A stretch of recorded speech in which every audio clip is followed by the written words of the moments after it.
They say a picture is worth 1,000 words. In my case, it was worth watching my mother's face turn from smug superiority to shocked disbelief. Let me tell you how I went from being the unsuccessful daughter to the owner of the most exclusive photography studio in Beverly Hills. I'm Sophie Martinez, and I've always seen the world through a different lens, literally. While my siblings chased traditional careers in law and medicine, I fell in love with photography at age 12 when my grandfather gave me his old Nikon camera. Art won't pay the bills, my mother, Elena Martinez, would say dismissively. Look at your sister Maria, already a junior partner at her law firm, and your brother Carlos is finishing his residency. That's real success. But I saw something they didn't. In a world of Instagram and personal branding, professional photography was becoming more valuable than ever. While I got my business degree to appease my parents, I spent every spare moment learning photography, building a portfolio, and studying the business side of the industry. Mom's disapproval grew with each passing year. When I turned down a corporate job offer to work as an assistant at a small photography studio, she nearly had a heart attack. Minimum wage? After we paid for your business degree? She paced our living room, alternating between Spanish and English in her fury. Que vergüenza, what a shame. What my family didn't know was that I had a plan. That small studio, Jensen Photography, was actually one of the most respected names in the industry. Its owner, Thomas Jensen, was looking to retire and had been quietly searching for a successor.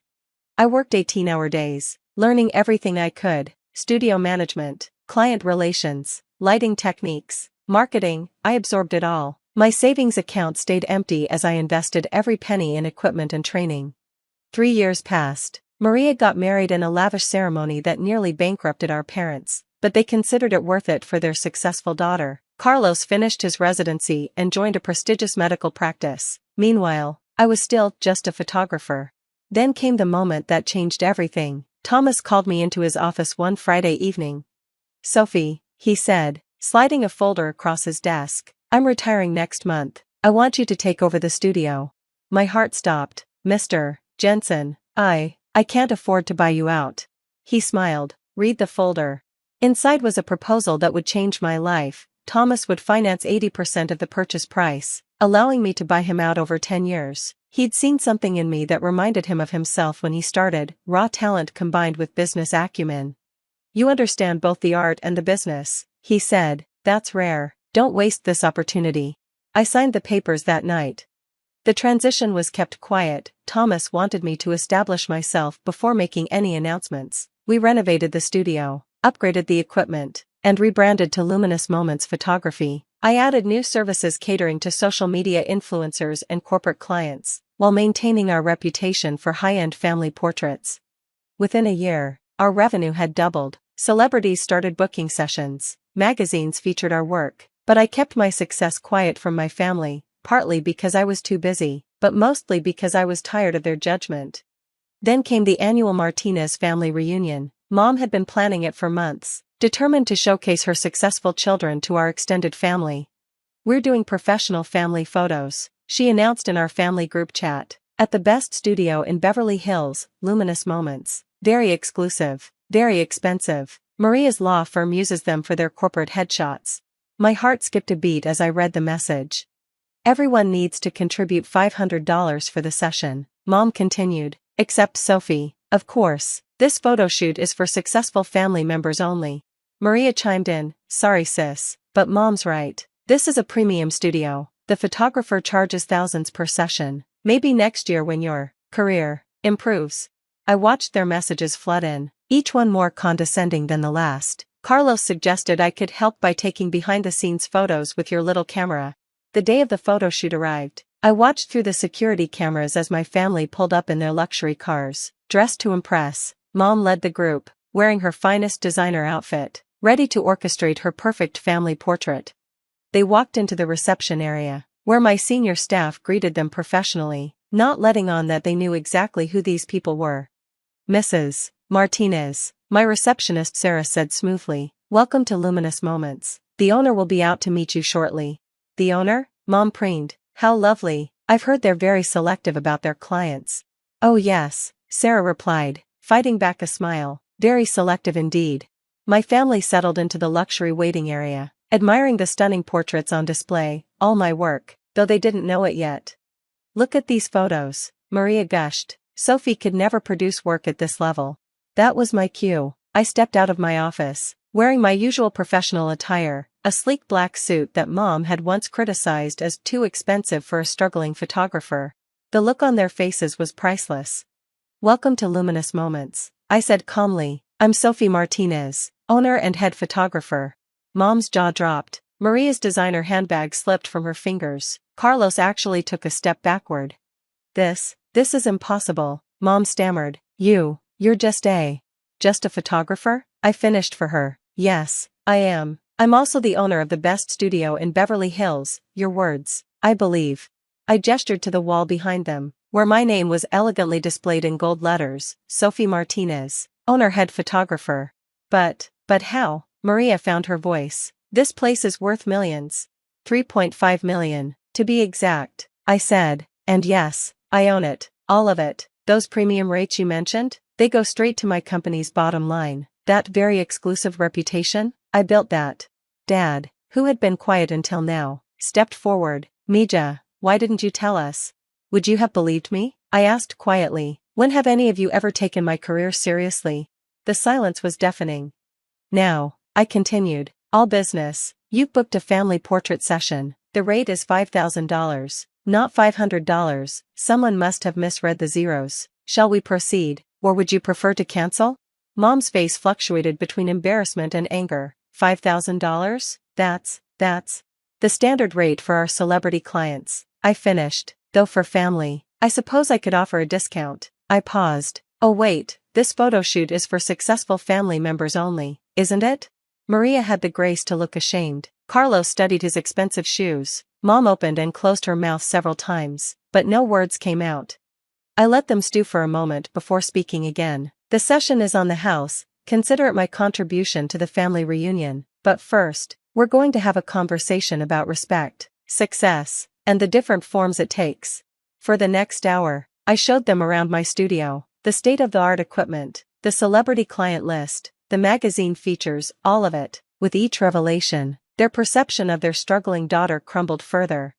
"Those wedding photos in Vogue last month?" I said, pointing to a magazine cover. "Mine. The corporate campaign that won Maria's law firm a marketing award? My work. That medical journal cover you're so proud of." "Carlos?" I shot it. "Why didn't you ever say anything?" Mom whispered. "Because you never asked," I replied simply. "You were too busy measuring success by your own narrow standards to see that I was building something significant." The photo shoot that followed was interesting. For the first time, my family sat under my lights, followed my direction, and saw me in my element. I captured every moment, including their lingering discomfort at our reversed positions. When I showed them the final images, even Mom had to admit they were extraordinary. "You've captured everyone's best angles," she said, studying the photos, "even mine, and I hate how I look in pictures." "That's because I see people as they are, not as others expect them to be," I replied. "It's what makes me good at my job, the one you thought was beneath me." The photos were perfect. Of course, I'm nothing if not professional, but I also took one extra shot, catching their expressions when they first realized who owned the studio. That one's framed in my private office, labeled the day they finally saw me. In the weeks that followed, my family's attitude underwent a dramatic shift. Suddenly, my opinion was sought on everything from investment decisions to career moves. Maria hired me for her law firm's entire marketing campaign. Carlos asked me to teach him photography as a hobby. And Mom? She did what Latin mothers do best. She completely reversed her position and began bragging about me to everyone who would listen.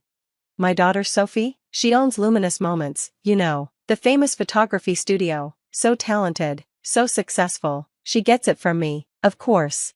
I let her take credit. Success, I've learned, is sweeter when you can share it, even with those who doubted you.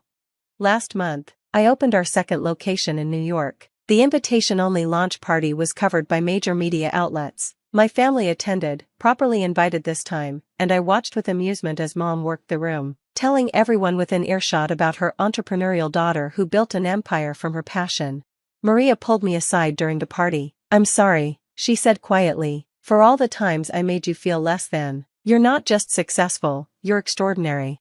Carlos joined us, adding his own apology. "Remember when I said you should take behind-the-scenes photos? Now my colleagues are begging me to get them appointments with you." I hugged them both. Success isn't about the money or the prestige, I said. It's about being true to yourself and your vision. Everything else follows. Dad found me later, tears in his eyes. Your grandfather would be so proud, he said, touching the vintage Nikon I keep displayed in my office. He always said you saw the world differently. We should have seen it too. The studio continues to thrive. We now have a 6-month waiting list for portrait sessions, and our corporate clients include some of the biggest names in business. I've started a mentorship program for young photographers, teaching them both the artistic and business sides of the industry.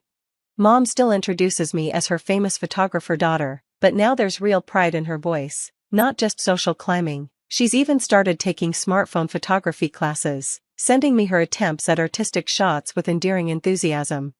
Last week, we did another family portrait session. This time, everyone helped with the $5,000 fee, even though I offered to comp it again. We need to show we value your work, Mom insisted.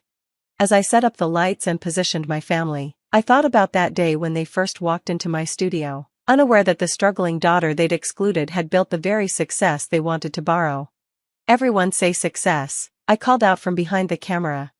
They laughed, and in that moment, I captured something more valuable than any portrait, the image of a family who had learned that success comes in many forms, and sometimes the best picture is the one that makes you see things differently. The photo from that session hangs in our family home now, right next to my grandfather's old Nikon. Under it, Mom placed a small plaque that reads, "Sometimes the clearest vision comes through a lens others overlooked." I'm still just a photographer, but now they understand, that's exactly what I was meant to be.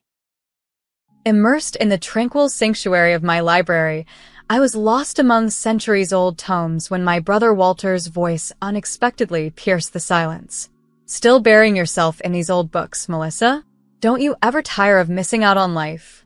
His tone, a blend of amusement and criticism, echoed around the secluded rare book section. Looking up, I saw him casually leaning against a bookshelf.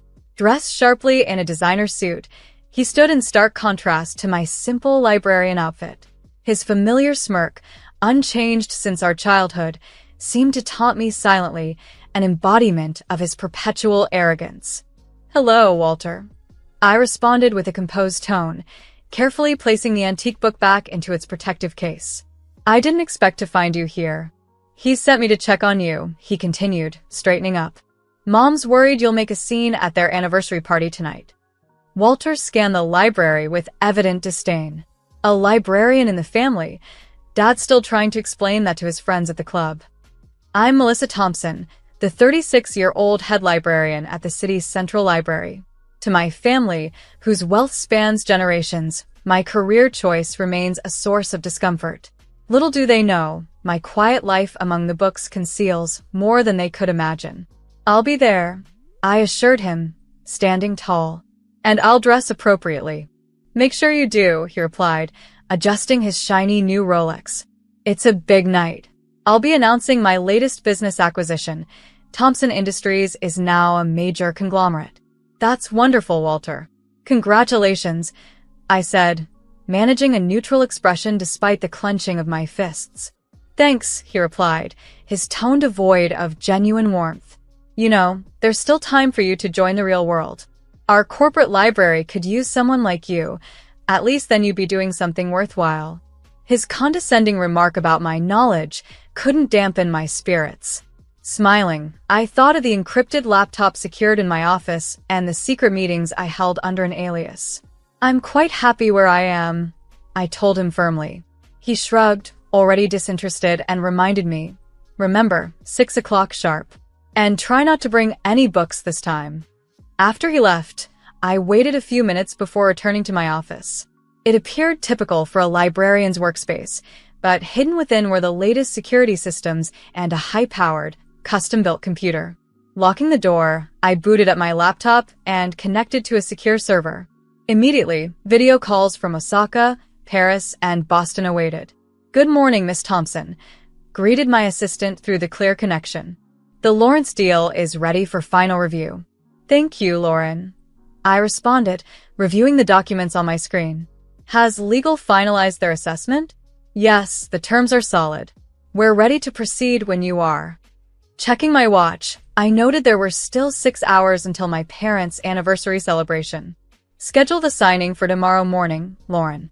And ensure everything is set for the announcement. Already done, she confirmed, though her voice held a hint of hesitation. But are you sure about the timing? Thinking of Walter's smug expression and the years of his dismissive attitude, I felt a resolve harden within me. Tonight, I'd not only celebrate my parents' anniversary, but I'd also be stepping out of the shadows, ready to reveal the full extent of my double life. Absolutely. Tomorrow morning will work perfectly, I affirmed confidently after concluding the call. Leaning back in my office chair, I reflected on the empire I had stealthily constructed. Thompson Global Partners, which bore no connection to my brother Walter's Thompson Industries, had quietly become one of the world's leading private equity firms. Operating under the radar through a network of shell companies and discreet investments, we had masked our true scale from the public eye. For the past 8 years, I balanced this secret with my day job as a librarian, a role I genuinely cherished for its proximity to books and knowledge, yet it also served as the perfect disguise. Who would ever suspect a mild-mannered librarian of wielding immense power in global finance? My phone vibrated with a message from my mother. Don't forget to style your hair, dear. The Hugheses will be there tonight. The Hugheses, another venerable family my parents aimed to impress. I replied with a brief acknowledgement and started to prepare for the evening. My schedule included a hair appointment and a fitting for the elegant dress I had purchased for the occasion. I was not one to flaunt my wealth openly, but I knew how to assume the role when necessary. Arriving at the salon, which was conveniently empty, another benefit of owning the building and having a private standing appointment, Emma, my stylist who was in on my secret, greeted me warmly. The usual today? She asked. Something a bit more formal. Family event, I replied. As she began her work, I caught up on emails via a secure phone. The Lawrence acquisition was progressing smoothly. By tomorrow, Thompson Global Partners would secure ownership of a major Asian tech manufacturer, a target my brother had unsuccessfully tried to acquire for months. Emma, making conversation, mentioned, "Your brother was here earlier, bragging about buying a big company. He's trying to buy it." "There's a difference," I responded with a subtle smile. Her glance met mine in the mirror. Let's just say tomorrow's newspapers will be quite interesting. 4 hours later, I evaluated my reflection at home. The once plain librarian had transformed into a figure who could seamlessly blend into any high society gathering. My dress, a refined deep blue Valentino tailored to perfection, struck the right balance of elegance without ostentation. My jewelry was understated yet luxurious, typical of the old money aesthetic. More importantly, I looked exactly as my family would hope, their bookish daughter, making an earnest effort to fit in. Another text came in, this time from Lauren. "Everything's set for tomorrow. Are you sure you don't want to reveal the news tonight?" "No," I typed back. "Let them enjoy the party. Tomorrow will be soon enough." As I arrived at the brightly lit Thompson family estate, luxury cars lined the driveway, a testament to the generations of wealth gathered there. I pulled up in my modest Audi, another deliberate choice, classy yet unassuming enough not to stir questions about a librarian's salary. Roy, our family's longtime butler, welcomed me at the door. "Your parents are in the main hall," he informed me. As I approached, the sounds of the party grew clearer. The sophisticated murmur of conversation, the clinking of fine crystal, and the soft melodies of a string quartet filled the air. This was the world of my parents, a world from which I had chosen to step away, at least in the public eye. My mother's voice rang out as I entered. "Melissa, darling, you look presentable." Coming from her, it was high praise indeed. Hannah Thompson, my mother, had never truly forgiven me for choosing a life among books over the family business. Tonight, however, I was ready to play the part, blending my two worlds together before revealing the full scope of my secret life. I had made an effort to look my best for the evening. "Happy anniversary, Mom." I greeted her, planting a gentle kiss on her cheek. She looked stunning as always. At 65, she still carried herself with an air of grace and style that her friends half-jokingly claimed was the result of a pact with the devil. Your father's by the fireplace, she directed, her eyes already roving the room for other prominent guests. Do say hello before you sneak off to the library. Navigating through the crowd, I received the usual air kisses and polite questions about my little job at the library. Many of these people had watched me grow up alongside their children and still couldn't grasp why I chose my path. There's my girl, my dad's voice boomed as I neared. He was surrounded by his usual entourage of golf buddies and longtime business associates. Come here, let them see you, he beckoned, drawing me into an enthusiastic hug. I could tell by his slightly slurred words that he had started celebrating early. Still buried in those books, eh? Peter Hughes remarked with a tone that belittled my profession. Yes, still preserving knowledge for the next generation, I replied, maintaining my composure. Their laughter followed, the indulgent kind reserved for what they perceived as harmless eccentricities. Speaking of the next generation, my dad interjected proudly. Where's your brother? He's got some big news. As if on cue, Walter appeared, champagne in hand and dressed in an even more lavish suit, his Rolex gleaming under the lights. Everyone, he called out, ensuring he had the room's attention. I'd like to make an announcement. The room fell silent. All eyes on him. Walter always relished being the center of attention. As some of you know, Thompson Industries has been expanding rapidly, he began, his voice full of confidence. Today, I'm thrilled to announce that we are about to make our biggest acquisition yet. By next week, we will own Lawrence Tech. Applause filled the room. My dad beamed with pride, and my mom dabbed her eyes with a monogrammed handkerchief. I took a sip of my champagne, waiting patiently. Of course, Walter continued. The deal isn't final yet, but my sources assure me it's only a matter of time. The papers are ready to sign. That's wonderful, son, my dad exclaimed. Always knew you had it in you, a real businessman, just like your old man. As Walter basked in the applause and congratulations, his eyes eventually found mine. What do you think, little sister? He asked, his tone dripping with condescension. Ready to admit you backed the wrong horse? I met his gaze calmly. I think, I said carefully, that you shouldn't count your chickens before they hatch. He laughed, and others joined him. Always so cautious. That's why you'll never be more than what you are, hiding in your library, while the rest of us build empires. Perhaps, I agreed mildly. But at least I understand the value of due diligence. His eyes narrowed slightly.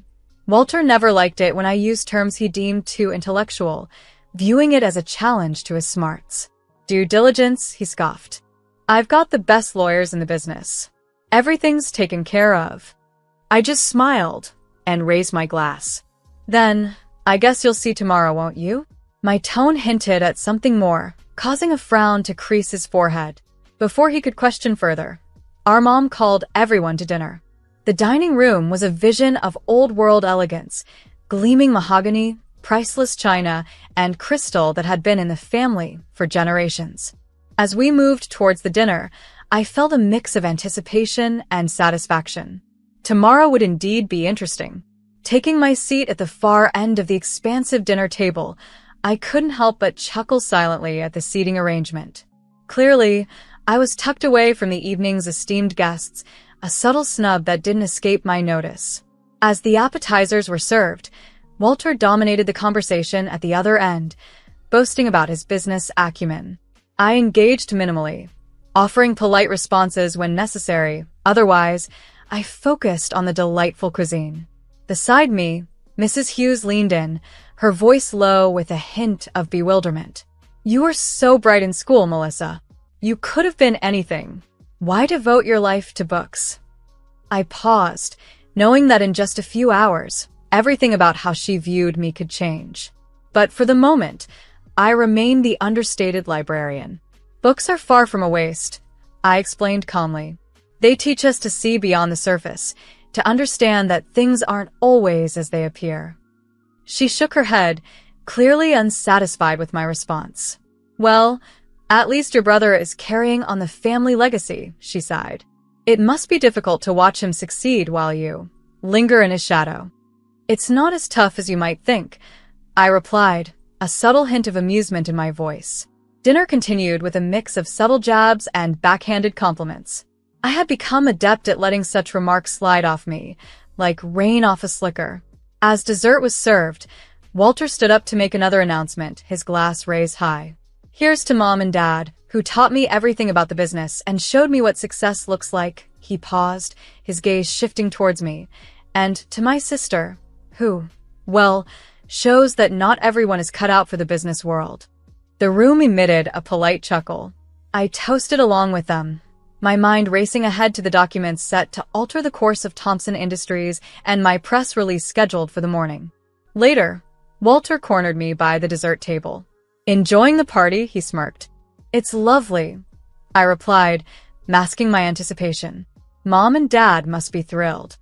"They are," he boasted, adjusting his tie. "Though it would have been nice if both their children had turned out successful."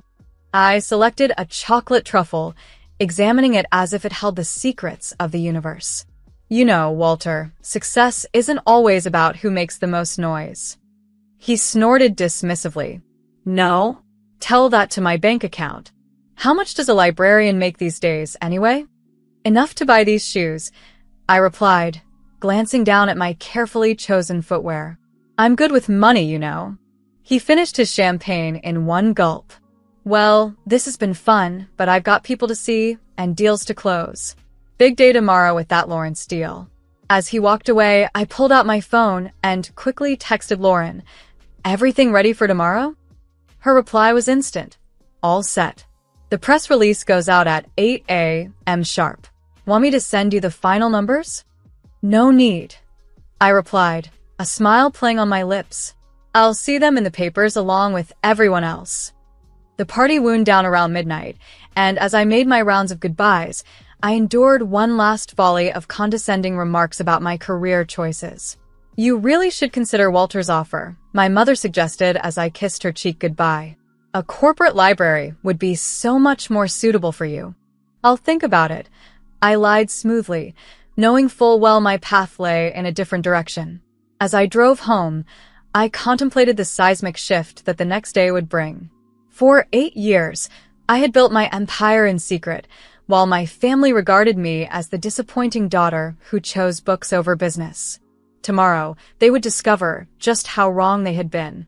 The next morning, I arrived at the library at 7 a.m., as I had done every day for the past 8 years. My sensible shoes echoed through the marble halls, a familiar sound to the early morning regulars who never questioned why the head librarian maintained such meticulous hours. Lauren was already there, her tablet in hand. Here in the library, she was my assistant librarian. Outside these walls, she was the COO of Thompson Global Partners and one of the sharpest business minds in the industry. Lauren greeted me quietly as we entered my office. "Everything's ready," she said, her voice low and efficient. "The lawyers are assembling in Osaka, and the press release is scheduled to go out in 50 minutes. I placed my bag on the desk and powered up my secure laptop. "Any word from Walter's team?" I asked, knowing they were also aiming to close the Lawrence deal this morning. "They're setting up now, still confident they'll seal the deal," she informed me, a trace of a smirk on her face. I couldn't help but smile, picturing Walter's shock once he learned the truth. "Let's give them a few more minutes of hope." At precisely 7:15 a.m., my private line rang. It was Mr. Lawrence's translator. "Miss Thompson, everyone is ready." "Excellent, let's proceed." The next few minutes were a whirlwind of signatures and official confirmations. By 8 a.m., Thompson Global Partners had officially acquired Lawrence Tech, securing its subsidiaries, patents, and advanced technology divisions. "Press release is going out now," Lauren announced. I opened several news tabs on my laptop, watching as our story hit the headlines across various platforms. Breaking: mystery buyer acquires Lawrence Tech. Global finance giant Thompson Global Partners reveals identity of founder. Wall Street stunned as library sciences expert named as business mogul. My phone buzzed relentlessly. The first call, unsurprisingly, was from Walter. "What the hell is this?" he blurted out without preamble, his tone a mix of confusion and outrage. "Good morning to you too, brother," I replied calmly. "I take it you've seen the news." This is impossible. Thompson Global Partners, that's not. You're not the founder and CEO. Actually, I am. Have been for 8 years now. Though I understand your confusion. After all, I'm just a librarian, right? I could almost hear his brain working overtime, the sound of papers rustling frantically in the background. But I had a deal. The paperwork was ready. Was it? I asked innocently. You might want to check the fine print. Lawrence Tech has been in play for months. We've just been waiting for the right moment to finalize things. We. His voice cracked. Who's we? My team. My company. My empire. I paused with each declaration, letting the reality sink in. You know, the one I built while you were busy underestimating my career choices. The line went dead. Lauren, trying not to grin too broadly, looked at me with anticipation. How long until my parents call? I asked. She glanced at her watch. Right on cue, my mother's number flashed on my screen. Melissa Hannah Thompson. Her voice was sharp enough to cut glass. What have you done? Good morning, Mom. I'm a bit busy at the moment, but perhaps we could discuss this over dinner? Dinner? Do you have any idea what's happening? Your father's phone hasn't stopped ringing. The Hugheses, the club, everyone is calling, wanting to know how our librarian daughter secretly built a multi-billion-dollar company. I could hear my dad in the background, trying to field calls of his own. Tell her to get over here right now, he demanded. I have meetings all day. I responded, which was indeed true. The acquisition of Lawrence Tech was just the beginning. But I'd be happy to host everyone for dinner at my place tonight. Say 6 o'clock? Your place. Mom's voice dripped with skepticism. You mean that little apartment near the library? No, I mean my penthouse on Calm Avenue. I'll text you the address. There was a lengthy pause. Calm Avenue? But that's the most expensive building in the city. Is it? I hadn't noticed. See you at 6, Mom. After ending the call, I took a deep breath. 8 years of secrets were out in the open. 8 years of meticulous planning and maintaining a facade while building something truly monumental. Ready for Phase 3? Lauren asked. I nodded. Send out the second press release. This one was even more significant than the first. Thompson Global Partners announces merger with East Asian tech giants. Deal valued at $70 billion. The merger had been in the works for months, a strategic play that would further solidify our position on the global stage. We timed it impeccably to coincide with the Lawrence acquisition. By the time my family arrived for dinner, the business world would be left stunned by two of the largest deals of the decade, both masterminded by someone they had long underestimated, the quiet librarian.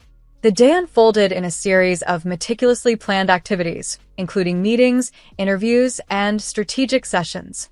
I gave a single interview to the Wall Street Journal, where I shared how a background in library sciences was, surprisingly to many, the perfect preparation for building a global empire. Information is power, I told the reporter, a statement that resonated deeply with my librarian roots.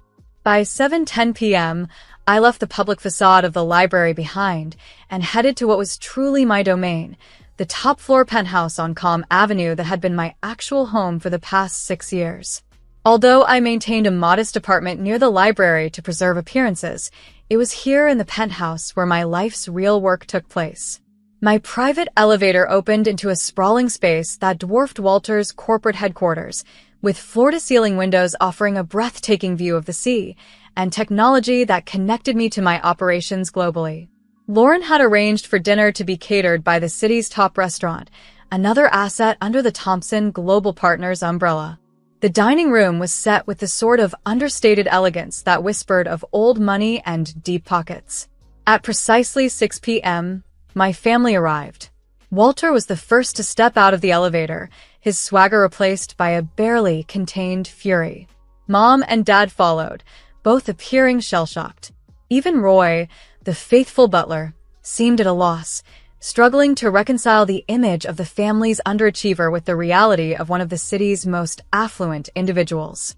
Welcome to my home, I greeted them, gesturing towards the expansive view. How long? Walter demanded, his voice tense. How long have I been lying to you? I clarified, moving towards the bar to pour myself a scotch. I haven't lied about anything. I am a librarian. I do love books.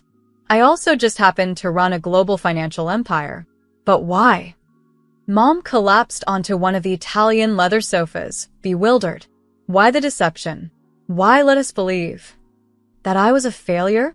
I finished for her, handing her a drink. Maybe because you never looked beyond your assumptions. You saw what you wanted, a disappointing daughter who chose books over business. Dad stood by the windows, staring out at the city. All this time, he murmured. All those companies, the mysterious acquisitions, that was you?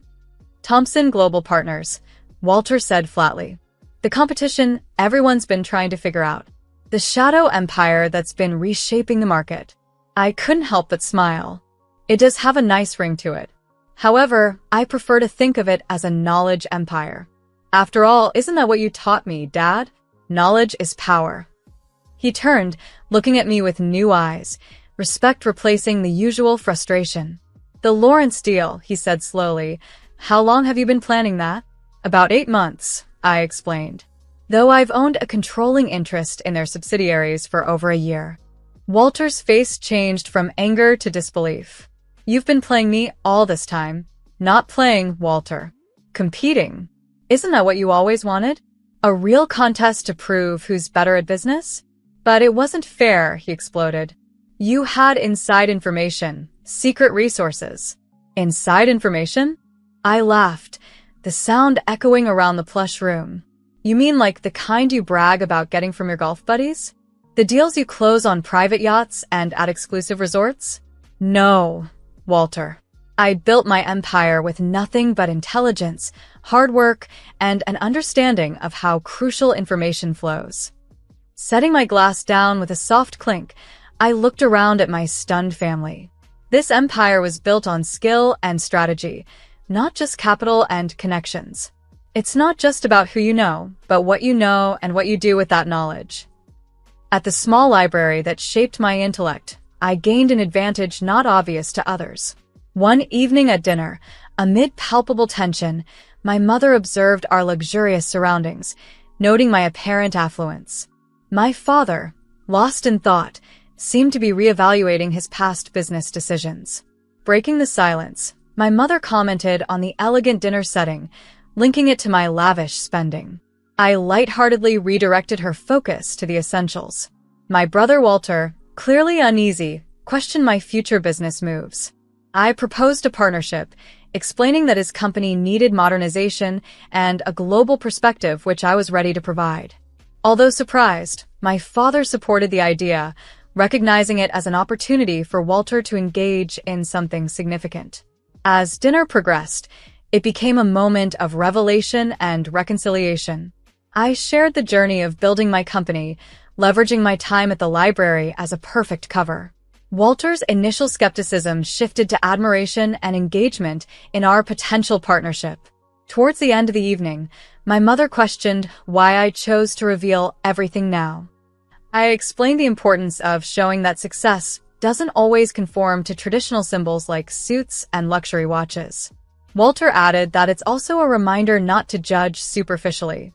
After everyone left, I reflected on the evening with Lauren, my confidant. The stocks were up, indicating positive market reactions. We planned to officially announce the merger soon, hoping by then Walter would fully embrace this new collaborative approach. This evening was not just a dinner, but a turning point, challenging old perceptions and paving the way for a new understanding of success. I reflected on the emotions of that moment, my mother's tearful expression of regret and my father's beaming pride as he truly recognized me for the first time. They were starting to understand that achieving success doesn't always match our expectations. The following day, I entered the library at the usual time. The familiar faces were all in their usual places, casually greeting me, their cherished librarian. Even though my face had been featured in every major business magazine across the country, their demeanor toward me hadn't changed. This was perhaps my most significant triumph. In a world preoccupied with appearances and prestige, I had built something authentic, something that stood on its own without the need for designer brands or societal endorsements to validate its importance. I was still the same librarian, still passionate about books, yet now I was also a billionaire. After all, knowledge comes in various forms, and sometimes the most influential individuals are the ones you least anticipate.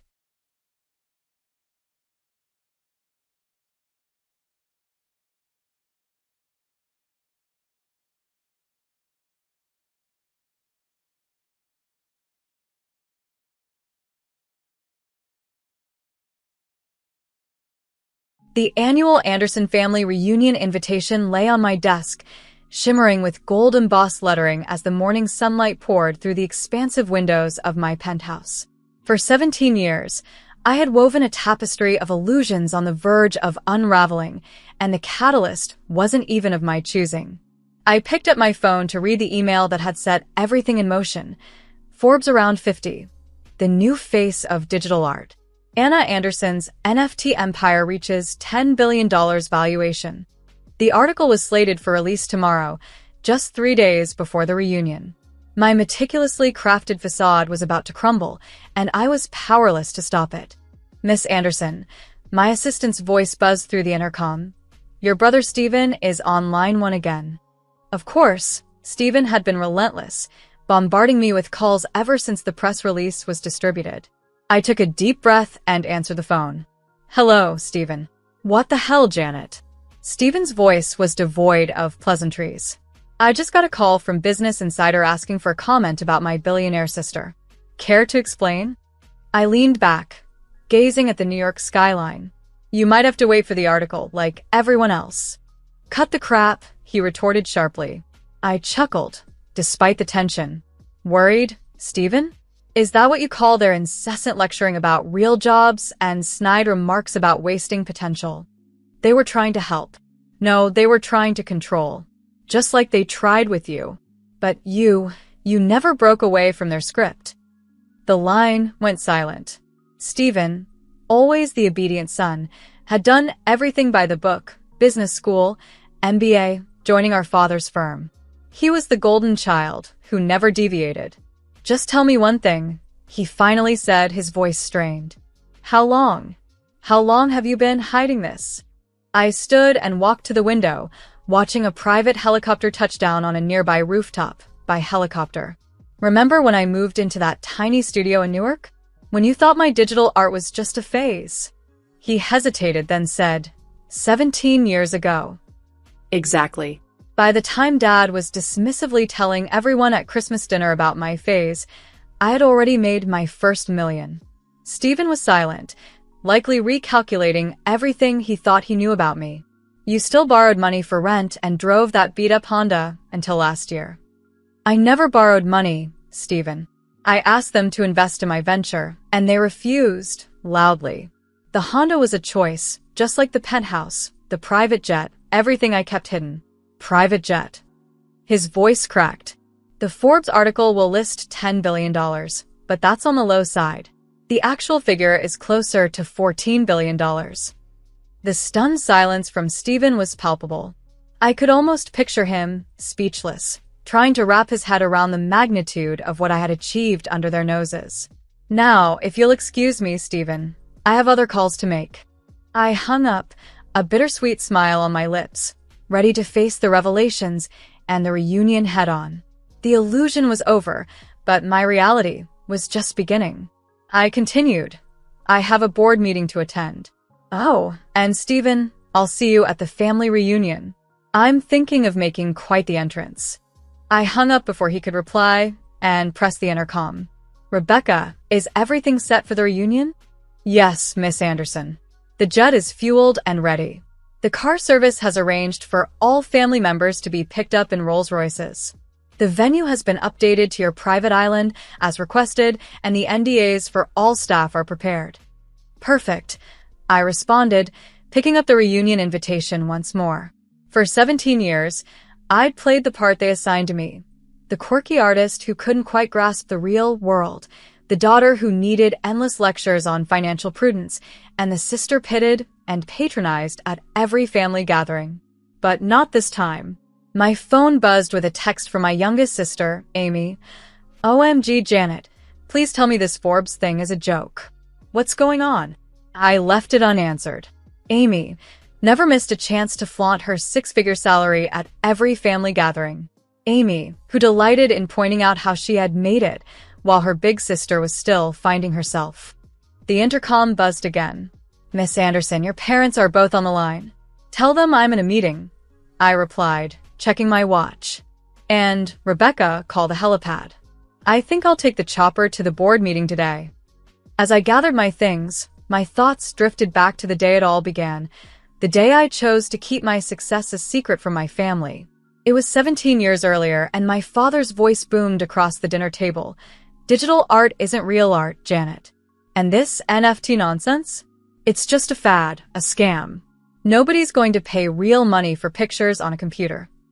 I was just 24, fresh out of college, trying to explain my vision to the very family who had paid for my Ivy League finance degree, expecting me to join my father's firm. "Actually, Dad, I just sold my first collection for enough." He cut me off. "I don't want to hear about your little hobby. Either you come to work for the firm like we planned, or you're on your own. No more support, no more safety net." My mother patted my hand condescendingly. "Sweetie, we just want what's best for you. You need stability, a real career."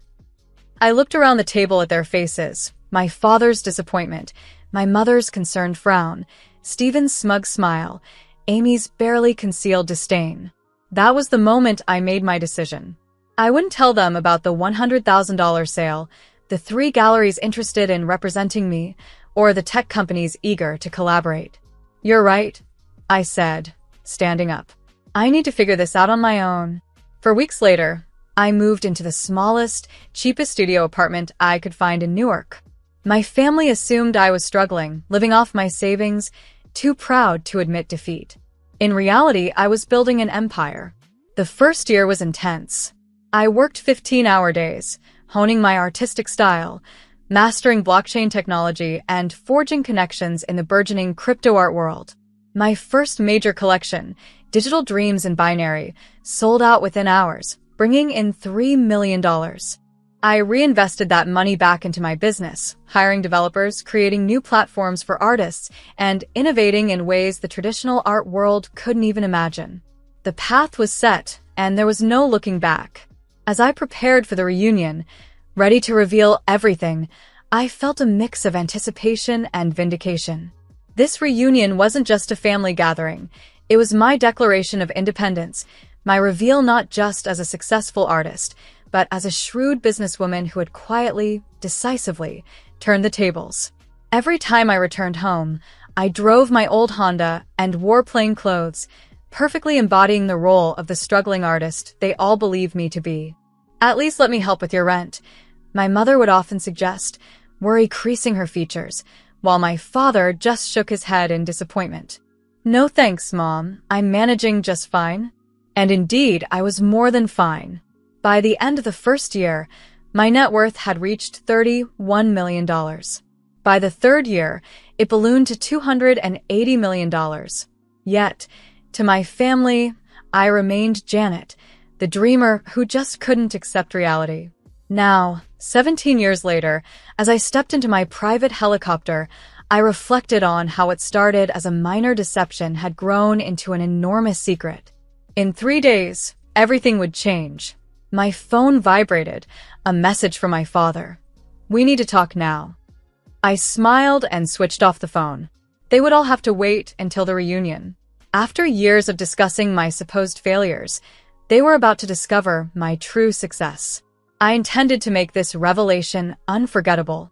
The Forbes article went live at exactly 7 a.m. Eastern Time.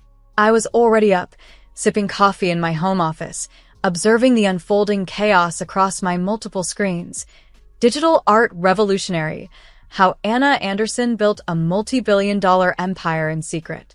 The headline was bold, accompanied by a photo of me standing confidently in front of my most lucrative NFT collection, dressed in an outfit worth more than my sister Amy's monthly earnings. The article didn't just announce my wealth. It detailed every success I'd concealed over 17 years. My phone erupted with notifications. First, the family group chat went wild. "Amy, is this for real? $10 billion. Stephen, I tried to warn you all yesterday. Mom. Janet, please answer your phone. Dad, this must be some kind of mistake. Aunt Jessica, just saw the article. Is our Anna the Janet Anderson? I muted the chat and scanned my emails. Hundreds of interview requests from major media outlets, investment opportunities, and speaking engagements flooded in. One email stood out from Robert, my father's business partner. Janet, I believe we need to discuss potential synergies between Anderson Investments and your digital art platforms. Your father may have had some concerns, but I assure you we can be quite flexible. I laughed aloud. For years ago, I had approached their firm about a partnership, and Robert himself had dismissively escorted me out, scoffing at my internet pictures. My intercom buzzed. Miss Anderson, your mother is in the lobby. She's quite insistent. I checked the security feed.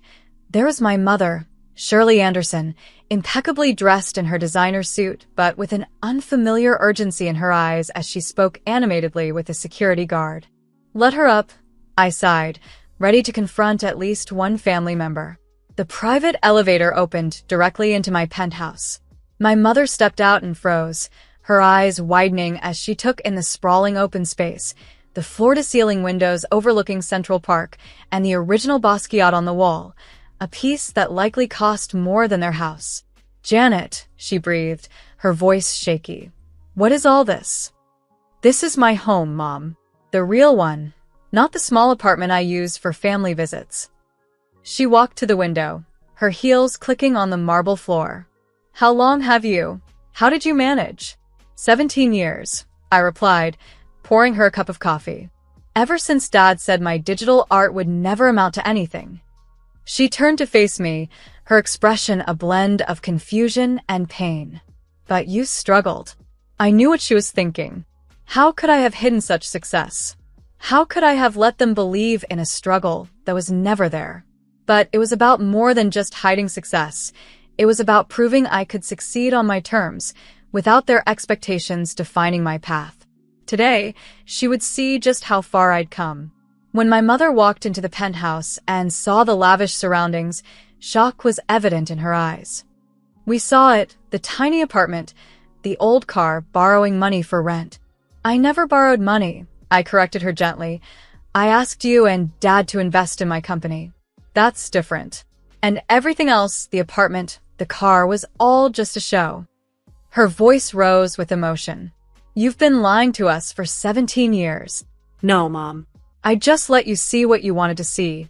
You all were so convinced I was failing that you never bothered to look closer. She sank into one of my French leather chairs, suddenly looking worn. Does anyone else know in the family? No one. Well, Stephen found out yesterday, when the press release went out. I suppose he tried to warn you. She nodded weakly. He called, but your father was sure it was a mistake. Some other Janet Anderson. I walked to my desk and pulled out a file. Here's something that might interest you, the investment opportunity one tried to present to Dad 4 years ago. If he had invested the $1 million I asked for, his share would be worth roughly $280 million today. Her hands trembled as she took the file. He said you wanted a handout, that you were too proud to admit your art wasn't working out. And you believed him. Just like you believed him about my struggling artist's life. Tell me, Mom, in 17 years, did any of you ever actually come to one of my shows? Check out my work. Even Google my name? She couldn't meet my eyes. That's what I thought. I walked to the window, looking down at the city I now partially owned. The annual family reunion is in 5 days. I've made some changes to the arrangements. Instead of the usual venue, everyone will be picked up by my private cars and taken to my jet. We'll be having the reunion on my island. Your island in the Caribbean? I bought it last year when I closed my first billion-dollar deal. I turned to face her, and for the first time, Mom seemed to grasp the full extent of my success. This time, I won't be the one sitting quietly while everyone talks about their successes. This time, I have some things to say. She stood up, smoothing her skirt with shaking hands. Your father, when he sees all this, he'll finally have to admit that his little girl, who he thought was just playing with computer pictures, built something bigger than his entire family legacy. I smiled. And that's just the beginning. I walked her to the elevator, but before she could step in, I added one last thing. Oh, and Mom, that Bentley you've been dreaming about but Dad says is too expensive? I bought 4 last month, just because I could. The elevator doors closed on her shocked face. As soon as she was gone, I called my assistant, Rebecca. Is everything ready for the reunion? Yes, Miss Anderson. The island staff is prepared, and the documentation packages have been assembled for each family member showing exactly when they dismissed your investment opportunities and what those shares would be worth today. And the video presentation of your success timeline is ready. Perfect. I picked up my phone and finally replied to the family group chat with a single message, looking forward to seeing everyone at the reunion. Dress appropriately for a private island. Transportation will be provided. Then I opened my laptop to check the market. The Forbes article had sent my company's stock soaring, another billion added to my net worth before breakfast. I thought about my father, probably sitting in his office right now, trying to understand how his failing daughter had quietly built a business empire that dwarfed his lifetime of work. This reunion was going to be a revelation indeed. My sister Amy often boasted about her impressive 6-figure salary and her lavish vacation home in the Hamptons. However, I knew my daily interest earnings alone could easily surpass her entire net worth. This upcoming family reunion was shaping up to be more than just interesting. It promised to be a revelation of sorts. As I prepared for the event, a message buzzed in from my dad. He suggested we meet privately to discuss some family matters before the reunion. I replied that we could discuss everything at the reunion itself. After all, wasn't it the perfect occasion to share our triumphs? In the meantime, I made sure no detail was overlooked. I had my assistant confirm that the island's helipad was freshly painted, ensuring my name was prominently visible from the sky as my family landed. I also ordered that a recent Forbes article featuring me be framed and displayed prominently across every room of the resort. I wanted my success to be the first thing everyone noticed, no matter where they looked. The day of the reunion dawned bright and clear. Standing on the tarmac of my private airfield, I watched as 3 Rolls-Royces approached in perfect formation. My family emerged from the vehicles, my father, slightly less imposing than usual, my mother, visibly unsettled from our last conversation, and Amy, clutching her designer handbag as if it were a lifeline. My relatives' faces ranged from shocked to resentful, but there I was, poised and ready to welcome them. Welcome, everyone. I greeted them, my voice echoing across the tarmac. I trust the ride was comfortable. My father tried to assert his authority, suggesting a more traditional venue for the reunion, but I was quick to point out the exclusivity and privacy my island offered, perfect for genuine family bonding. As we boarded my private jet, adorned with my company's logo in elegant script, the cabin buzzed with awe. The interiors were lavish, featuring solid gold fixtures, rare artworks, and vintage champagne served by impeccably trained staff. Yes, that's a genuine Picasso, I remarked nonchalantly as Aunt Jessica gawked at the painting. My father attempted to steer the conversation to more practical matters, but I assured him all would be discussed upon our arrival. For now, they should simply enjoy the luxurious flight and exquisite champagne, which, I casually mentioned, cost more than his company's quarterly profits. He flinched, clearly taken aback. 3 hours later, as we descended, my private island came into view, a sprawling 500 acres of tropical paradise with a state-of-the-art resort at its heart, my name inscribed large enough to be seen from afar. Amy gasped as the helicopter landed, surrounded by displays of my most lucrative NFT collections, their sales figures in the millions prominently showcased. "Welcome to Anderson Island," I announced as we disembarked. My own little piece of paradise. Stephen could barely hide his astonishment as the resort complex unfolded before us, a perfect blend of modern architecture and natural splendor. I continued, informing them that their rooms were ready and they would find selected readings, perhaps more articles on my achievements, waiting in their rooms. Indeed, this reunion was set to be unforgettable, with every detail meticulously planned to showcase not just my wealth, but my transformation from the family underdog to a towering figure of success. The message was clear. While they doubted, I thrived. As the screens flickered to life, revealing the concept of my latest venture, a groundbreaking platform set to revolutionize the digital art marketplace, I could feel the room's attention sharpen. This project launches next month, I explained, projecting the calm of someone discussing the weather while revealing a business projected to be worth $14 billion. I wanted you all to see this firsthand, to understand what I'm creating, without the usual dismissals or doubts. The room fell into a thoughtful silence, the weight of my announcement settling around us. Eventually, my mother broke the quiet. "We're proud of you, Janet. We should have recognized your talents and dedication much sooner." I appreciated her words, but shook my head slightly. "Thank you, Mom. But I didn't build this empire for pride or approval. It was my dream, my vision. And now," I paused, a smile breaking through. "It's my reality." Stephen, ever the pragmatist, cut through the sentiment. "So, what happens now?" "Now," I said, "we enjoy dinner as a family. No pretenses, no secrets. And tomorrow, I'll take you all on a tour of the island. You'll see firsthand what your daughter, sister, and niece have accomplished while you were looking the other way." We raised our glasses in a toast to honesty and new beginnings, their faces a mixture of astonishment and tentative pride. The evening flowed into a cascade of gourmet dishes, fine wine, and conversations that grew warmer with each course.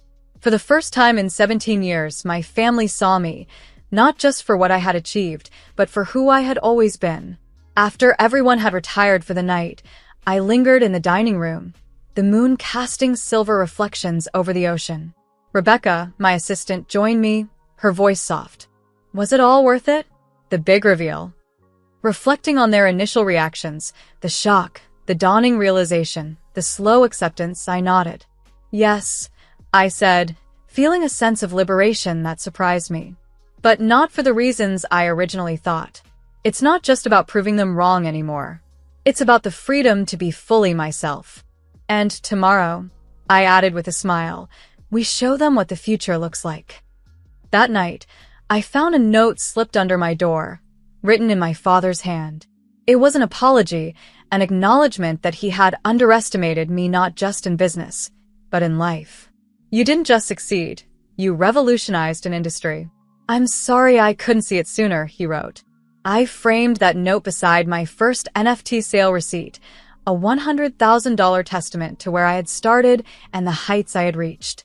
The next morning, as I watched my family convene for breakfast, their demeanor transformed, and I realized a profound truth. Success isn't solely about disproving skeptics. Often, it's about affirming your vision. Sometimes, the greatest triumph isn't in flaunting success, but in the quiet confidence of having built something transformative under the radar of doubt. My phone vibrated with a news alert announcing the official launch of Anderson Digital Empire's new platform.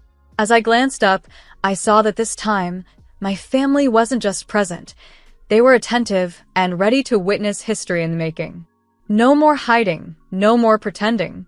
The future was unfolding, and this time, everyone was watching.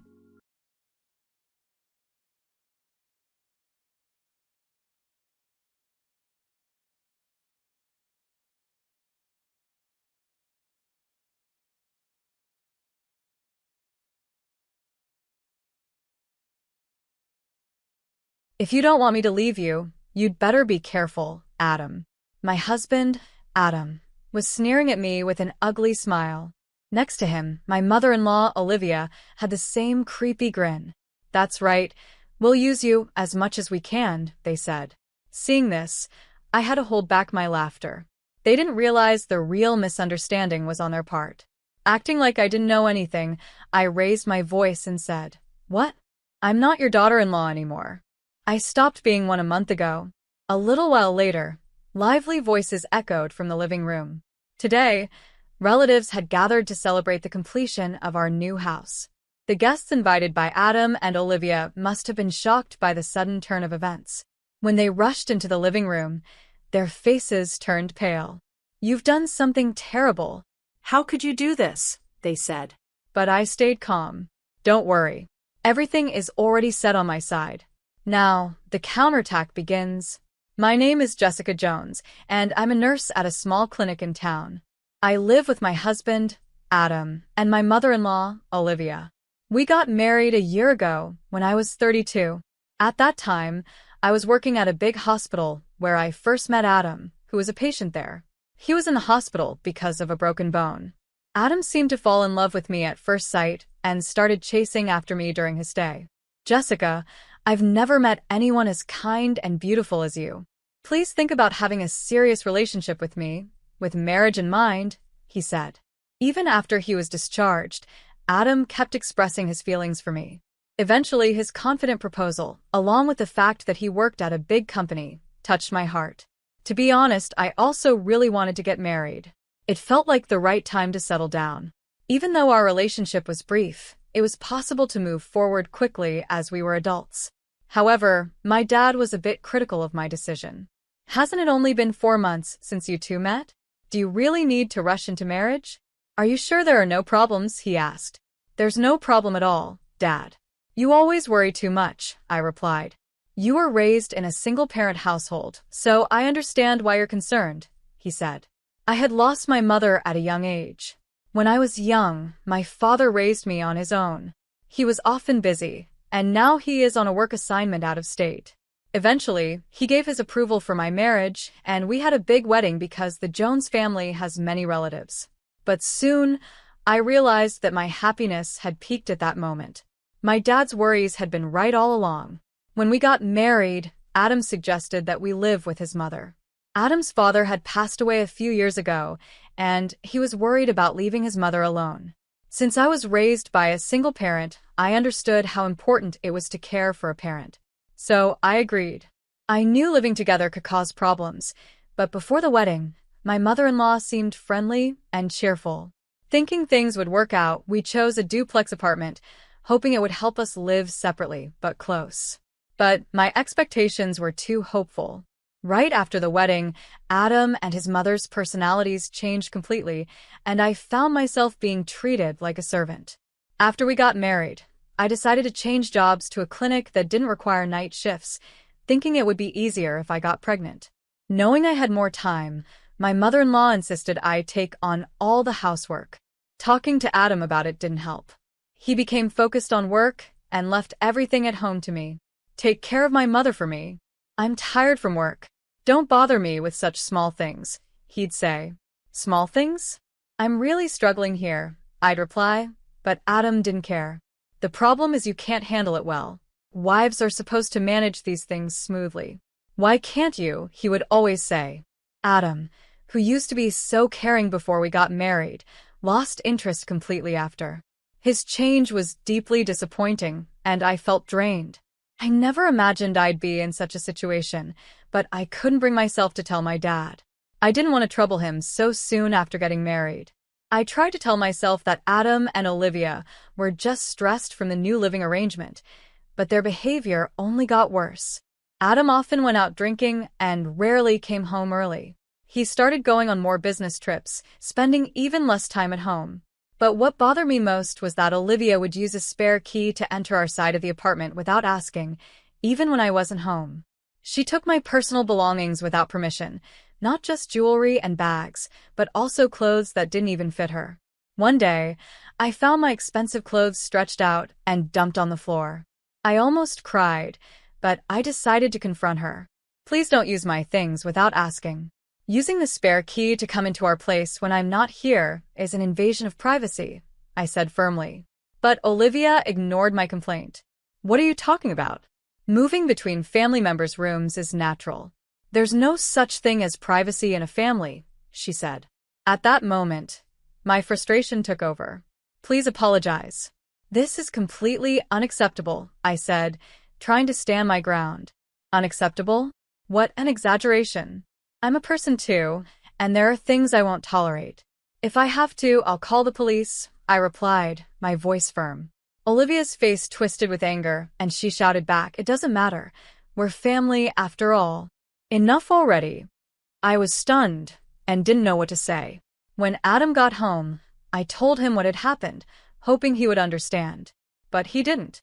As he was about to head to the bathroom, he said coldly, "I thought you had some skills as a nurse, but you really are incompetent."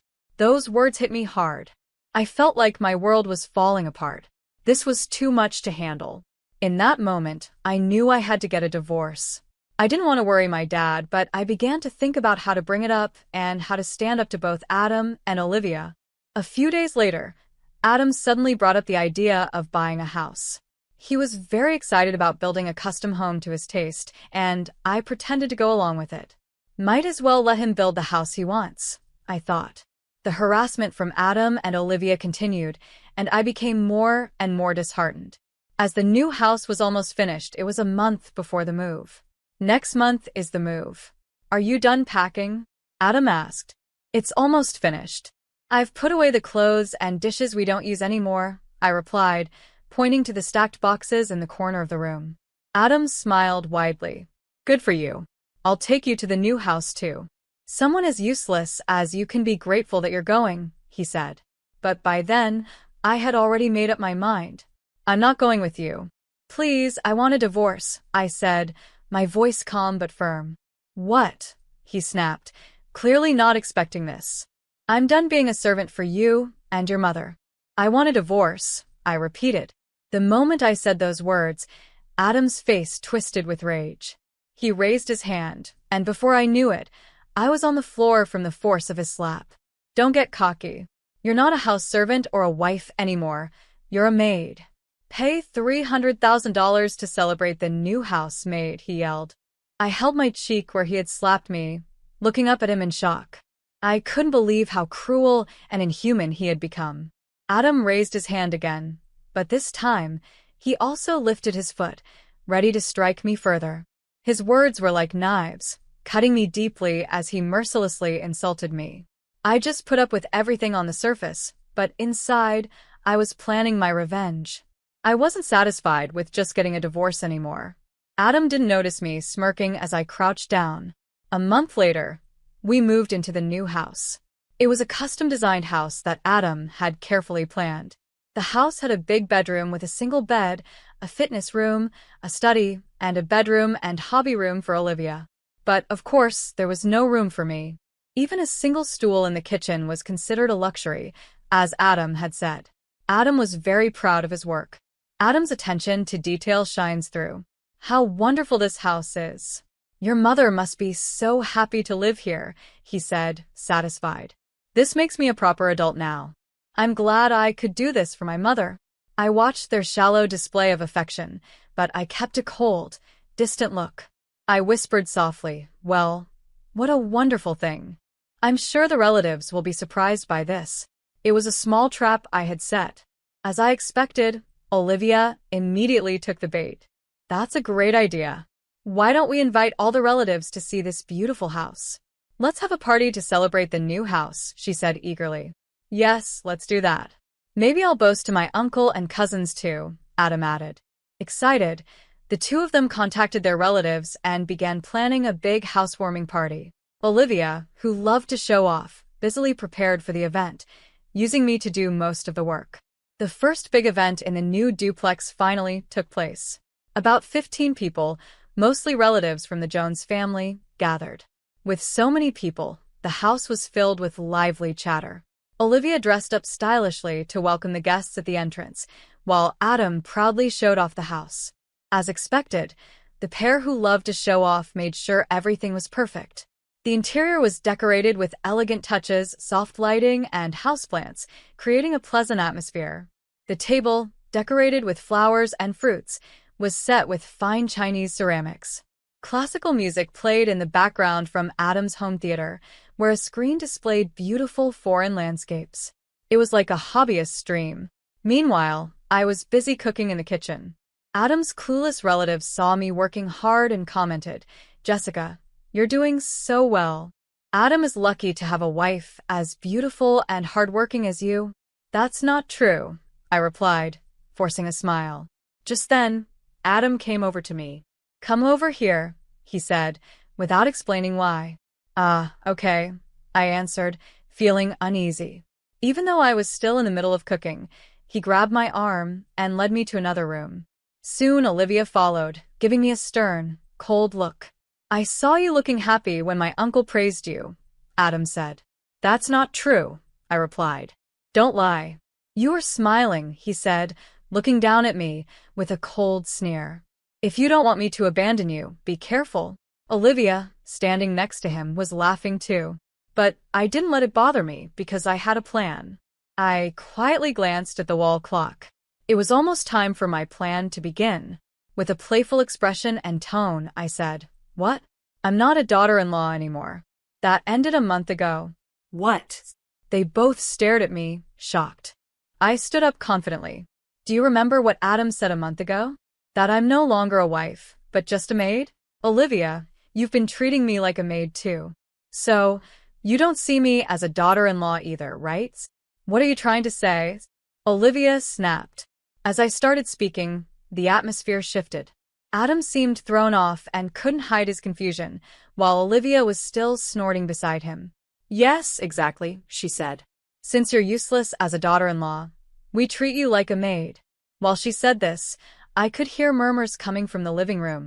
My plan was starting to unfold. I secretly smiled. "That's right," I said. "I'm not a daughter-in-law anymore, and I'm not a maid either. I'm leaving this house." As soon as I said those words, the murmurs from the living room grew louder. Adam and Olivia noticed the noise and began to panic. "What's that sound? Is that my voice?" Adam asked. The two of them rushed into the living room, where the relatives were glued to the screen, watching a video. It was painful for me to watch, but it was necessary. The screen showed a moment where Adam was verbally abusing me and raising his hand to strike me. "What is this?" Adam shouted, his face turning pale. The relatives were all staring at him with stern, cold looks. Overwhelmed by their gazes, Adam trembled. I had secretly recorded that incident from a month ago, when he declared I was just a maid. I had been gathering evidence of my husband's abuse and my mother-in-law's bullying for a while. Of course, I needed it for the divorce, but my anger didn't stop there. I held on to these recordings as part of my plan for revenge, specifically for this day. During the housewarming party, I had set the video to play automatically. I knew it might inconvenience the relatives, but it was a necessary step. "Adam, what does this mean? How awful." "I couldn't endure such a thing," one of the relatives said. "This is," Adam stammered, his face pale, as he faced the cold stares of the relatives. He was unusually shaken. Seizing the moment, I slammed the papers I had been hiding onto the table. "There's no escape now. Please sign here." "We are getting a divorce," I said, presenting the divorce papers I had prepared for today. "I'm done being just a maid." "I want a divorce," I said firmly. "Divorce? This is no joke, just a typical marital issue," Adam replied. "Typical? Is it normal to abuse and hit your wife? That's not a marriage." "I'm sick of you," I said. As I spoke, I could see the relatives nodding in agreement. After watching the video, it was clear to everyone who was in the wrong. While Adam hesitated to sign the divorce papers, I decided to present my final move. "Also, it's clear you've been having an affair." "I have solid proof of it," I said, watching his face pale. "What?" he stammered. "I've always suspected something was off, especially with your earnings not increasing. So, I hired a detective agency to gather proof. It turns out your affair is with the daughter of a client CEO. This will definitely affect your career," I continued. I spread out the photos and documents on the table for everyone to see. The images showed Adam and the woman entering a hotel together. "Don't look. Please don't look," Adam shouted, frantically trying to cover up the evidence as he lunged forward. I could barely hold back my laughter at how desperate he looked. "I will be seeking a fair share of assets from both you and your partner. Since she's also married, there might be claims from her side too," I added. "It's not that's not right," Adam stammered, but he couldn't explain what he thought was wrong. As usual, Olivia jumped in to defend him. "What are you talking about? An affair is nothing. It could even be seen as a mark of a real man," Olivia said. "I've told you many times that you're not fit to be a wife because you can't forgive even this much." She still didn't realize how her comments were making the relatives uncomfortable. I looked at her coldly, deciding it was time for my next move. "Olivia, Do you remember the terrible things you've done to me? I asked, taking out my smartphone. I had set it up to control the videos. I selected a specific clip and projected it onto the large screen. The video showed everything: how she made me do all the housework, including laundry and cooking, how she entered my room without permission, and how she used my things. There was even footage of her trying to wear my clothes, stretching them out until they were ruined. As the screen displayed Olivia's rude behavior, including scenes of her throwing laundry and criticizing my cooking, gasps of surprise echoed from the female relatives. When the video showed Olivia sneaking into my bedroom, the room was filled with shocked whispers. Everything was perfectly captured by the surveillance cameras I had set up. What is this? Filming our house without permission? This is a violation of privacy. Olivia screamed angrily, but it was too late. It was ironic for her to claim a violation of privacy now, after she had denied my right to it before. Filming inside a home might be seen as a privacy violation, but in this case, it was necessary to show the truth, I said calmly. I no longer cared about any accusations. After all, it was Olivia who barged into my room uninvited and acted as she pleased. It was clear who was in the wrong. The screen clearly showed Olivia going through my clothes and accessories like a thief. "Stop it. Don't look," she shouted, her face finally turning pale. Behind her, the female relatives whispered, "Even Olivia? That's just awful and unbelievable. If someone did that to me, I'd call the police right away."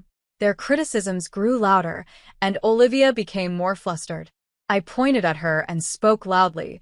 "What I can't forgive the most is that you broke a keepsake from my late mother. It was precious to me, and you tried to laugh it off. You haven't even paid a cent for the repairs. Do you understand how much pain you and your son have caused me over this past year, showing no human empathy?" At that moment, the relatives finally took my side. They stood behind me, glaring at Olivia and Adam with stern faces.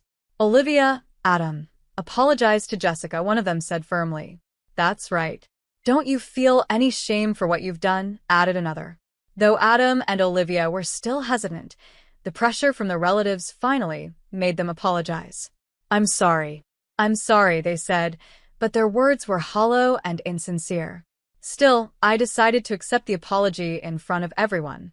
With a gentle push from his uncle, Adam reluctantly filled out the divorce papers.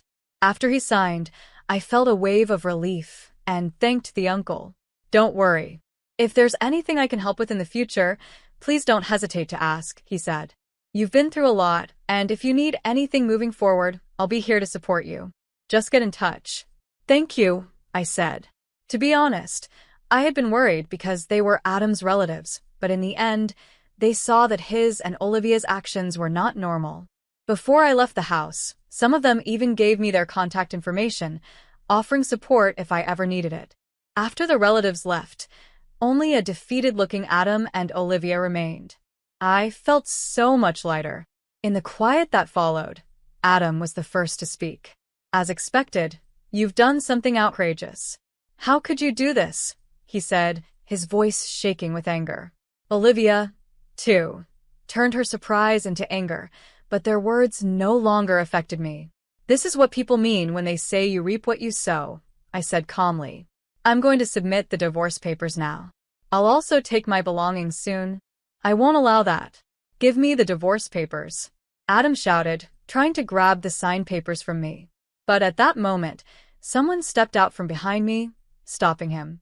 "If you lay a hand on my daughter again," said the person, firmly standing in front of Adam, "I'll do the same to you," my father said as he quickly twisted Adam's arm behind his back.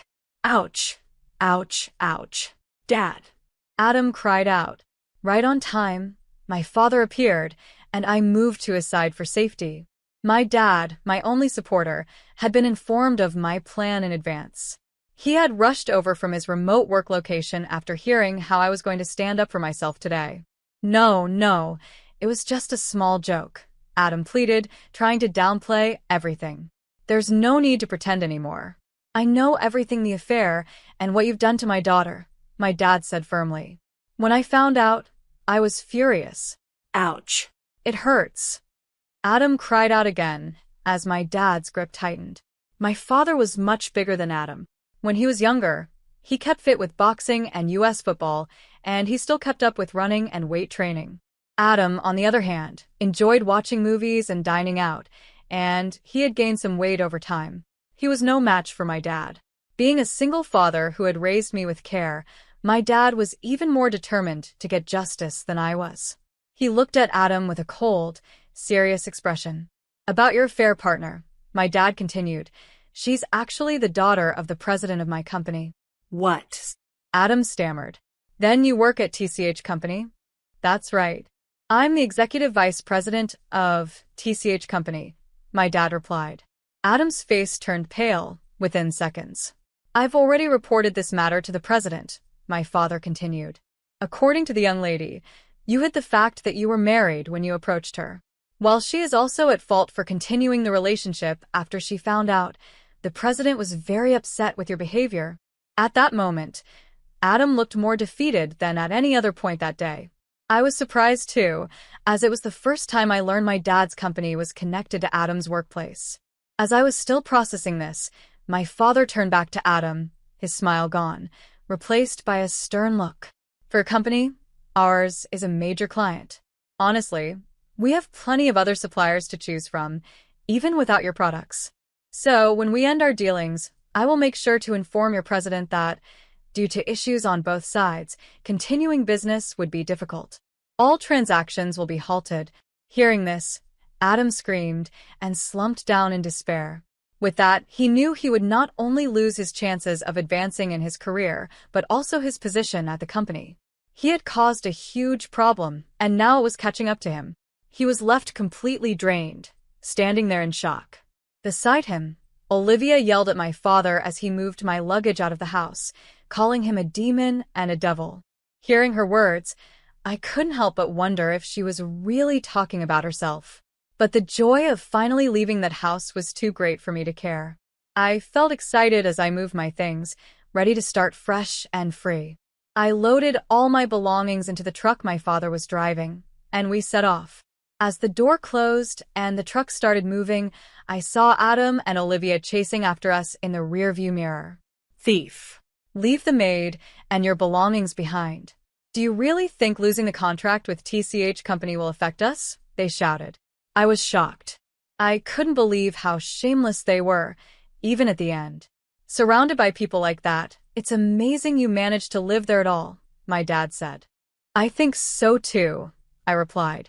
Their disgraceful behavior was painful to watch until the very end, and I was sure the neighbors saw it all. I noticed people peeking out of their windows, probably listening to their loud voices. I felt sorry for anyone who had to keep living near them.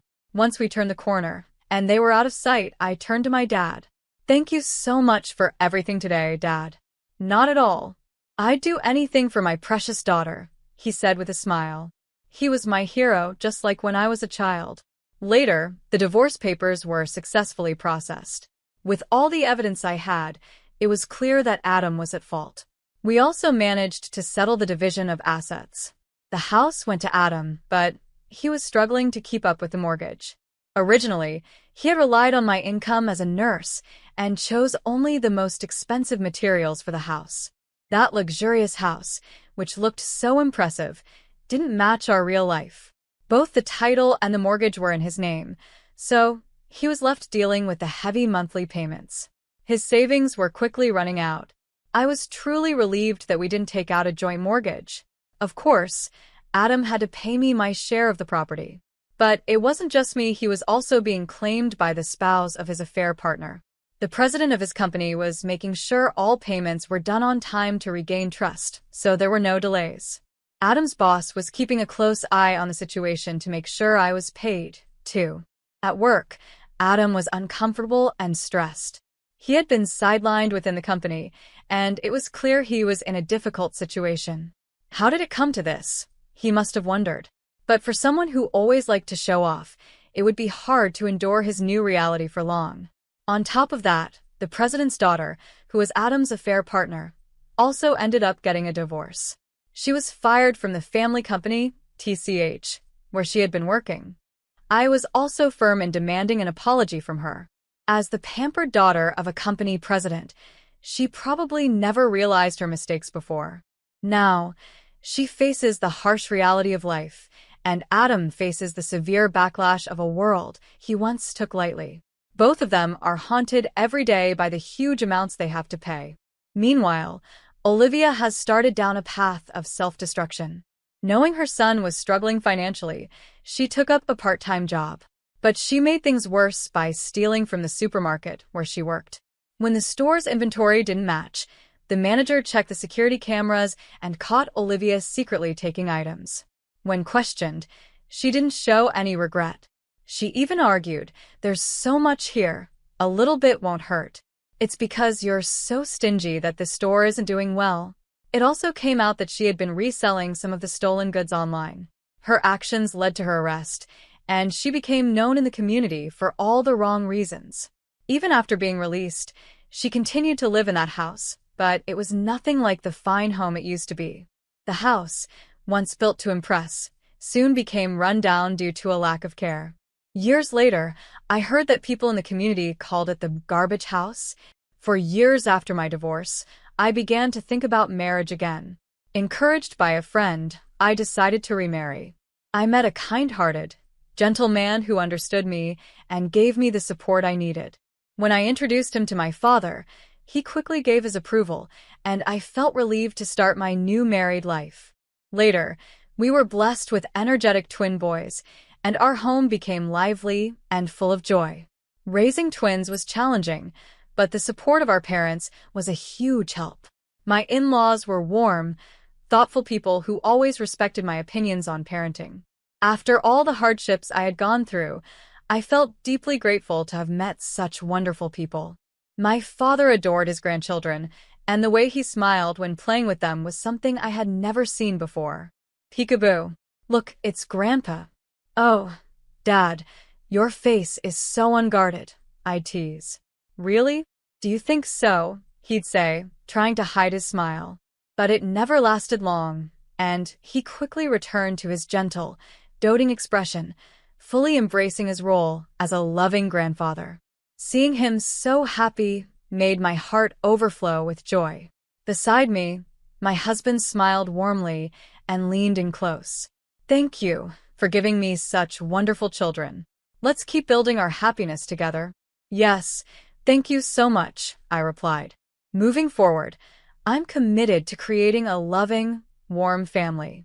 Together with my beloved family, I look forward to building a new life filled with joy and happiness. My name is Patricia Robinson, and at 26 years old, I may seem like your typical office worker to those who just pass me by. But beneath that ordinary exterior lies a life driven by early morning rituals and financial acumen.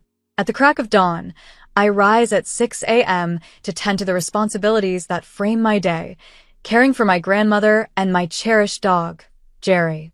Before the sun even thinks of rising, I'm already online, scanning the global stock markets, a habit ingrained in me since I was 17 years old. This daily ritual started with my mother, a gifted market analyst in her own right. She believed that behind every statistic on the screen was a human story. I vividly recall a moment from my 5th birthday, long after the celebrations had died down. My mother, under the veil of night, led me into her study and introduced me to the world of financial newspapers. With eyes wide, I watched as she explained the significance of the numbers dancing across the pages. Despite her prowess in economics, a field where she shone brightly during her college days, she relegated her dreams to the shadows upon marrying my father, who held firm beliefs about traditional gender roles.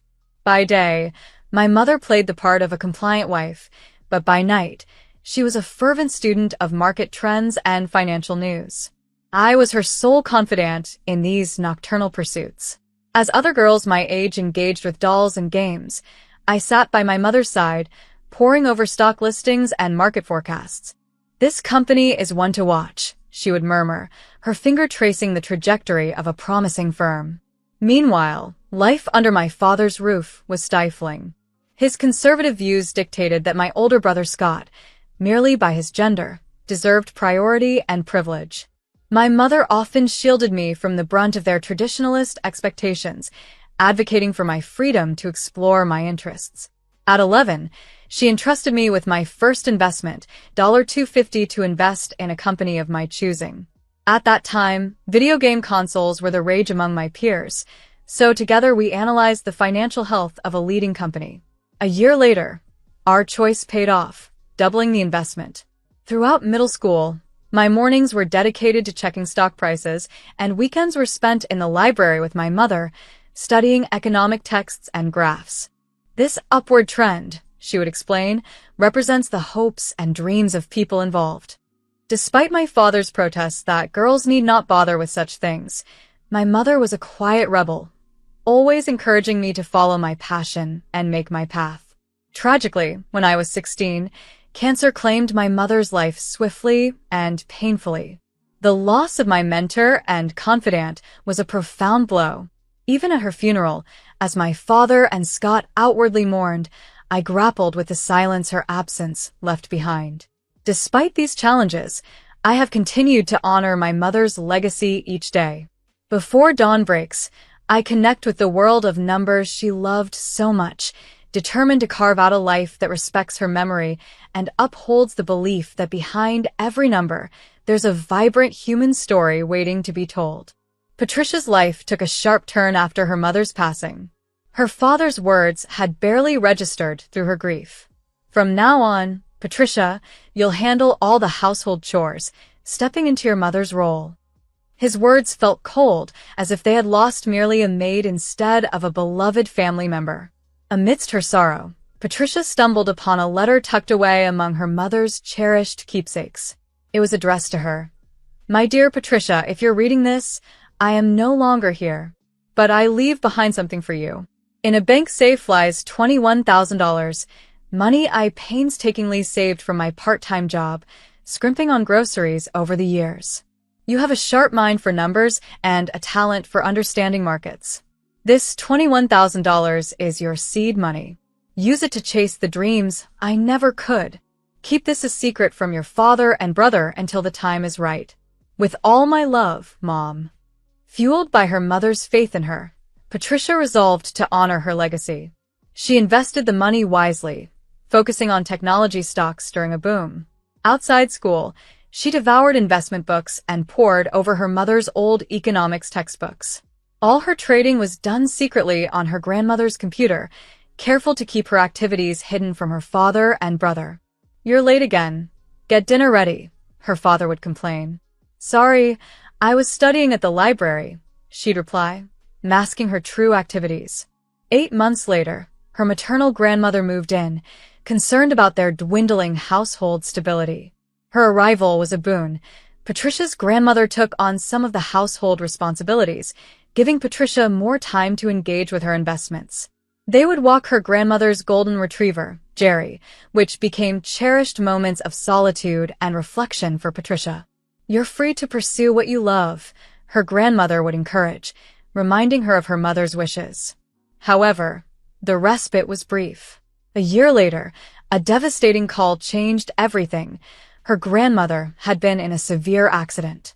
After hours of surgery, the prognosis was bleak. Her grandmother would struggle to regain full mobility. Responsibility once again fell squarely on Patricia's shoulders, as declared by her father. Her brother, absorbed in his studies, remained indifferent. Patricia's days started before dawn. She helped her grandmother with morning routines, walked Jerry, and prepared meals for the family. After school, her time was consumed by caregiving and chores, squeezing in moments to study investments late into the night. Despite the exhaustion, she persisted, driven by the determination to fulfill her mother's dreams and her grandmother's encouraging words. As her grandmother wept apologetically some nights, feeling like a burden, Patricia reassured her with a resolve born from love and necessity. It's okay, Grandma. We'll get through this together.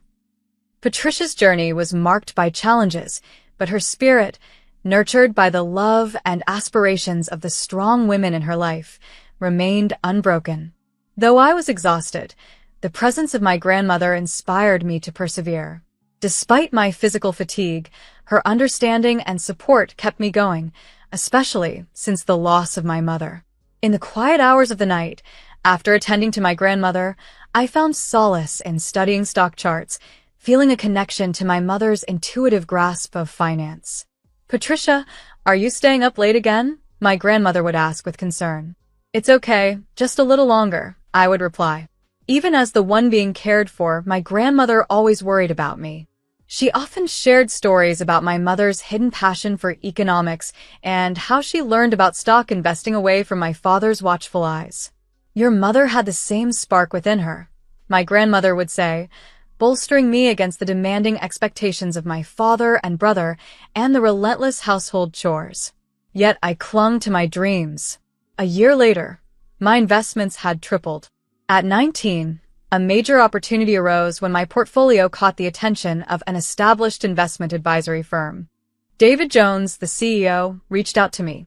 "I'm interested in your investment strategy," his email read. Sitting nervously across from David in the high-rise building's reception, it was my first real interview. "You have remarkable intuition and analytical skills," he observed, recognizing my natural talent. From then on, my life took a new direction. By day, I attended school and interned at an investment firm. By night, I managed the household and cared for my grandmother while continuing my financial analyses online. My father and Scott seemed oblivious to the transformation. To them, I remained the convenient, dutiful child, only acknowledged for domestic tasks. "What's for dinner tonight? Is the laundry done? Are you managing grandma's medication correctly?" Those were the only interactions they seemed interested in. Meanwhile, Scott, having coasted through college, secured a job through my father's connections but was more interested in nightlife than his career. Yet my father didn't seem bothered. "Patricia, you're hardly ever home these days," Scott commented one evening, reeking of alcohol. "I've managed all the housework," I responded calmly, concealing my growing responsibilities and studies. "And who's taking care of Grandma and Jerry when you're not around?" "I take care of them morning and night. During the day, a helper assists," I explained, having arranged affordable help through a contact. Unbeknownst to them, I had taken over our family's financial management. My father never reviewed the bills or questioned the costs, even as I discreetly paid for premium care for my grandmother, grooming for Jerry, and even the utilities. I chose not to reveal my financial contributions or my growing success in investing, aware that my family might not appreciate or understand the significance. They could not see beyond the image of a household helper, unaware of the investment prowess I had inherited from my mother. By the time I graduated high school, my managed assets had surpassed $4 million. Opting out of college, I accepted a full-time position at David's firm, marking a new beginning just before my high school graduation in the spring. Though I was exhausted, the presence of my grandmother inspired me to persevere. Despite my physical fatigue, her understanding and support kept me going, especially since the loss of my mother. In the quiet hours of the night, after attending to my grandmother, I found solace in studying stock charts, feeling a connection to my mother's intuitive grasp of finance. "Patricia, are you staying up late again?" my grandmother would ask with concern.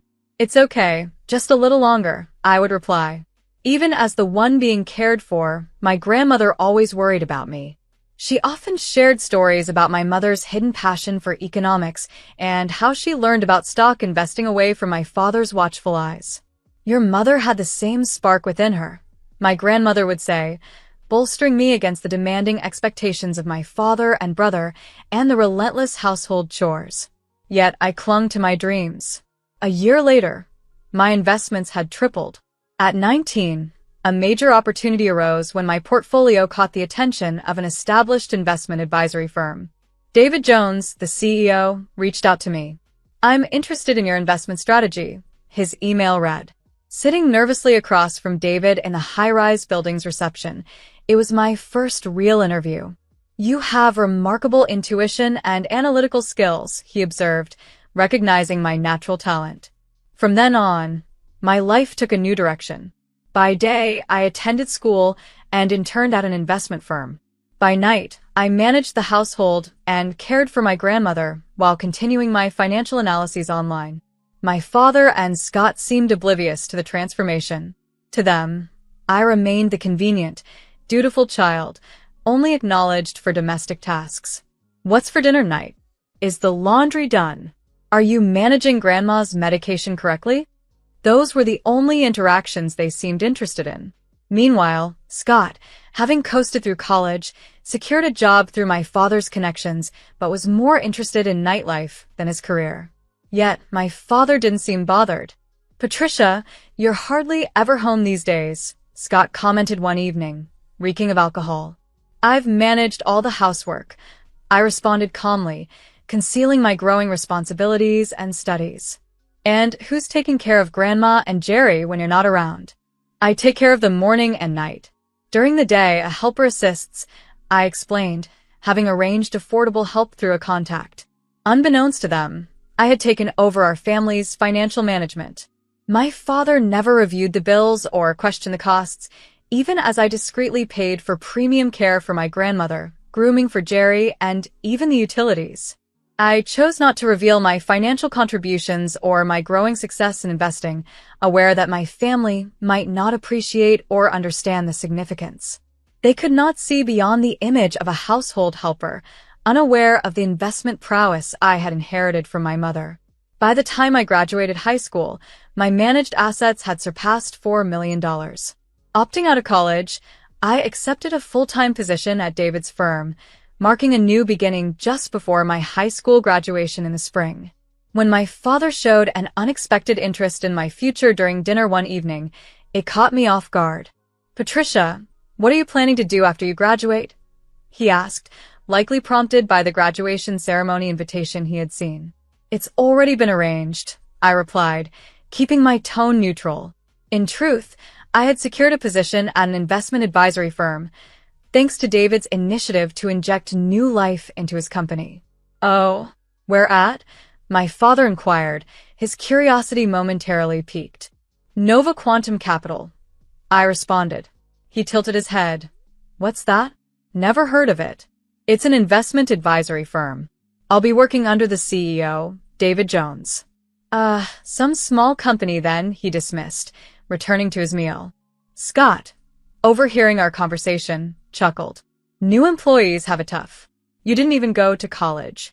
You can still handle the housework as usual, right?" His condescending tone made me quietly sigh. Unbeknownst to them, Nova Quantum Capital was one of the fastest-growing investment firms. Yet their only concern was whether I would continue to manage the household, caregiving, and pet care tasks as I always had. That night, as I read investment books in my grandmother's room, she whispered, "I read about your company in the newspaper. It's an impressive company, isn't it?" Tears welled up in my eyes. Among my family, only my grandmother truly recognized and supported who I was. By that time, I had already begun laying the groundwork for my venture, a new investment platform utilizing AI technology to democratize access to investment opportunities. This was my way of realizing my mother's vision with the latest technology, feeling deeply that it was my mission. "Patricia, you have talent. I hope you continue to energize this industry," David had always encouraged me. His support was instrumental as I developed an AI-powered investment analysis system and introduced new financial products using blockchain technology at his company. Each project I launched was a success, and industry papers began calling me the youngest investment prodigy. On my 22nd birthday, I founded Horizon Investment Technologies, a name chosen to symbolize a forward-looking vision. David warmly supported my independence, saying, "You'll surely carve out a new era." The funding for the venture came from my previous investment profits. My departure from Nova Quantum Capital to start my own company made headlines in the financial industry. At the press conference announcing the launch of Horizon, a reporter questioned my youth. I smiled and replied, "Age is just a number. What matters is how much you can contribute to society, and I plan to demonstrate that through numbers." This response was featured on several economic TV shows. Despite this, my family remained in the dark about my achievements. My father and brother, uninterested in economic news, still thought I worked as an ordinary employee in a nondescript company. "Patricia, what's for dinner tonight?" was the usual conversation at home, while only my grandmother watched over me, recognizing the light in me that was akin to my mother's. A year after establishing my company, my AI investment system revolutionized the market, lowering barriers for individual investors and setting new standards for socially responsible investing, praised by economic magazines. As my company rapidly expanded, we surpassed 200 employees and our managed assets broke through $4 million. One morning, Scott burst into the house, excited, but the usual domestic expectations continued to dominate their view of my role in the family, oblivious to the strides I was making in the financial world. Scott gathered us all in the living room with an air of importance. "I have a big announcement," he declared, capturing everyone's attention. "I'm engaged to Nancy," he revealed, his voice filled with pride.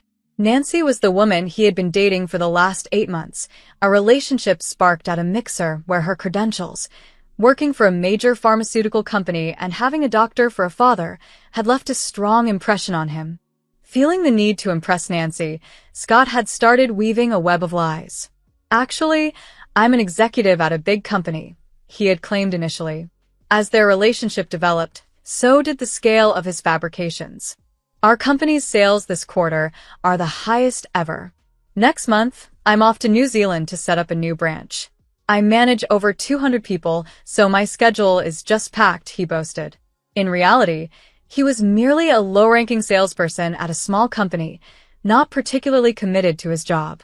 Yet, in Nancy's presence, he transformed into a high-flying executive, indulging her with visits to upscale restaurants and lavish gifts, all funded by consumer loans. "Scott is really amazing," Nancy had remarked, completely taken in by his charade. "Actually, I've just been promoted to vice president," Scott continued to pile on the falsehoods. "I'm thinking of buying an apartment. My family has been in business for generations. As an executive at Nova Quantum Capital, I was well-versed in the pharmaceutical industry and knew all about Nancy's company and her father's reputation. However, I chose to remain silent about my brother's deception, knowing that the truth would inevitably surface, likely sooner than he anticipated. "Congratulations," I responded nonchalantly when he shared his engagement news. "We decided to have the wedding in Miami," Scott added, unable to hide his glee. My father beamed with joy, embracing Scott enthusiastically. "Wonderful. That's my son." "Patricia," Scott turned to me, his arrogance barely veiled, "you have an important job too." His implication was clear, expecting me to continue managing the household and caregiving duties. "That's right, Patricia. You're most suited for this," my father agreed without a second thought. I glanced at my grandmother. Her eyes reflected a deep sadness, seeing the dynamics play out once again. That night, as I worked late in my office, overlooking the cityscape through the expansive glass windows, my secretary, Amanda, walked in with some documents. "Here's the report on the Asian markets," she handed them over. "Thank you, Amanda. And I have a personal favor to ask. Could you book 2 first-class tickets to Miami for my grandmother and me?" Amanda smiled, then hesitated. "About the matter we discussed earlier, are you sure you want to cancel all the reservations for Scott's wedding?" I sighed. "Please do, but don't say it was by my order." 3 months later, I took a deep breath as the limousine neared the hotel lobby in Miami, my grandmother beside me. My reflection in a pure white summer dress flickered in the window. "Patricia, are you nervous?" my grandmother inquired softly. "Yes, a little," I admitted, "but I have no regrets now." Under my instructions, all reservations for Scott's wedding had been canceled. The extent of his deceit should already be known to Nancy's parents by now. As we arrived at the luxury hotel, the limo door opened, and I carefully assisted my grandmother from her wheelchair. That's when I spotted Scott, frantic and making phone calls in the lobby, with my father nearby, sweating profusely. "What are you doing here?" Scott noticed me and exclaimed, his voice tinged with panic. I slowly removed my sunglasses and faced them. "Dad, brother, I arranged all the cancellations," I said, my voice calm but firm. "Patricia," my father looked at me, stunned. "Shall I explain?" Remaining composed, I introduced myself to the chaos of the lobby. "I am Patricia Robinson, founder of Horizon Investment Technologies and also a shareholder of this hotel. The revelation caused visible shock on the faces of my father and Scott. They saw me not as the quiet girl who tended to household chores, but as Patricia, the accomplished entrepreneur whose achievements were recognized and lauded publicly. "Wait," Scott exclaimed in desperation, his voice cracking. "What about Nancy's parents? My reputation?" "Don't worry," I interjected smoothly, cutting off his protests. "I've already spoken to Nancy's parents. I informed them about the lies you told regarding your supposed executive role and vast wealth. It's only right to be honest, isn't it?" Beside me, my grandmother squeezed my hand, her touch a bastion of support and warmth. "Now, if you'll excuse me," I continued, my tone cool and detached, "I plan to spend a wonderful week here in the penthouse suite with my grandmother. Of course, everything is at my own expense." As I walked towards the elevator, I left my father and Scott behind, dazed and lost in the unfolding reality. Inside the elevator, my grandmother looked up at me. "You've become strong." I smiled at her. "Yes, but it's all thanks to Mom and you, Grandma." As we entered the penthouse, the sunset over Miami filled the room with a warm, orange glow, signaling not an end, but a new beginning. Just then, my phone vibrated with a message from Amanda, my secretary. "Miss Robinson, as planned, Nancy's parents have arrived at the neighboring hotel." I sighed, knowing that the upcoming revelations were necessary, though not what I had originally hoped for. That evening, a commotion broke out in the hotel bar. Nancy's father's furious voice cut through the murmurs. "Did you deceive my daughter?" Scott, looking pale and frozen, was unable to respond, while my father stood rigidly by his side. I watched from a distance, quietly swirling my glass at the bar counter. An executive at a big company with vast wealth? Nancy's mother's voice trembled, filled with betrayal and anger. Scott scrambled for an excuse. There's an explanation for this. It's all my sister's fault," he stammered, attempting to deflect blame. Standing abruptly, tears in her eyes, Nancy confronted him. "You were deceitful and dishonest even before you met my parents, weren't you?" My father tried to intervene. "Nancy, my son indeed made some mistakes." "This is not a mistake," Nancy's father interjected sharply. "This is fraud." At that moment, Nancy, having had enough, removed her engagement ring and placed it on the table. "I'm calling off the engagement." Her parents left with stern expressions, promising to send official documents through their lawyer the next morning. Quietly, I set down my glass and left the bar. When I returned to the penthouse, my grandmother was staring out at the moon. "Is it over?" she asked gently. "Yes," I replied, sitting beside her and taking her hand. "No one else will get hurt now." The next morning, my father and Scott left Miami early, while my grandmother and I chose to stay and enjoy the planned 2-week vacation. As we strolled along Miami Beach, her wheelchair rolling smoothly on the sand, she shared memories of my mother's youth. "Your mother must be watching this scenery too," I smiled. Immediately upon returning home, I moved into a new, barrier-free house with my grandmother and Jerry. The family home, with its many steps, was no longer suitable for her needs. It was perfect timing as the house had just become available, and I had been preparing for this move in secret. The relationship with my father and Scott was irreparably damaged, but as I settled into our new home, I felt a profound sense of peace, ready to embrace this new chapter in our lives. The incident in Miami marked a profound turning point in my life. A few weeks later, I received a letter at my office from my father, enclosing documents from the lawyer of Nancy's parents. Scott, it seemed, was facing a lawsuit amounting to $30,000 for damages, $40,000 in cancellation fees for the wedding venue, and $230,000 to cover refunds and other expenses for the guests. Additionally, there were claims for another $65,000 in miscellaneous damages. The figures must have been staggering for my father and Scott. The following day, my father reached out. "Patricia, can we discuss this?" he pleaded. "I refuse," I replied sharply. "Scott is reaping what he sowed. But the amount, they're asking for too much." "We can't afford this," he protested. "Fraudulent actions have their consequences." I cut in. His wrongdoings were already well known at his company. I ended the call abruptly, not waiting for a response. Soon after, my secretary Amanda updated me that Scott would be terminated from his position, and legal action by Nancy's parents was underway. The scandal also forced my father to resign. The shame of being associated with fraudulence was too much. They ended up selling their home and moving to a modest apartment in the suburbs. Scott struggled to find employment and resorted to working part-time at a night bar.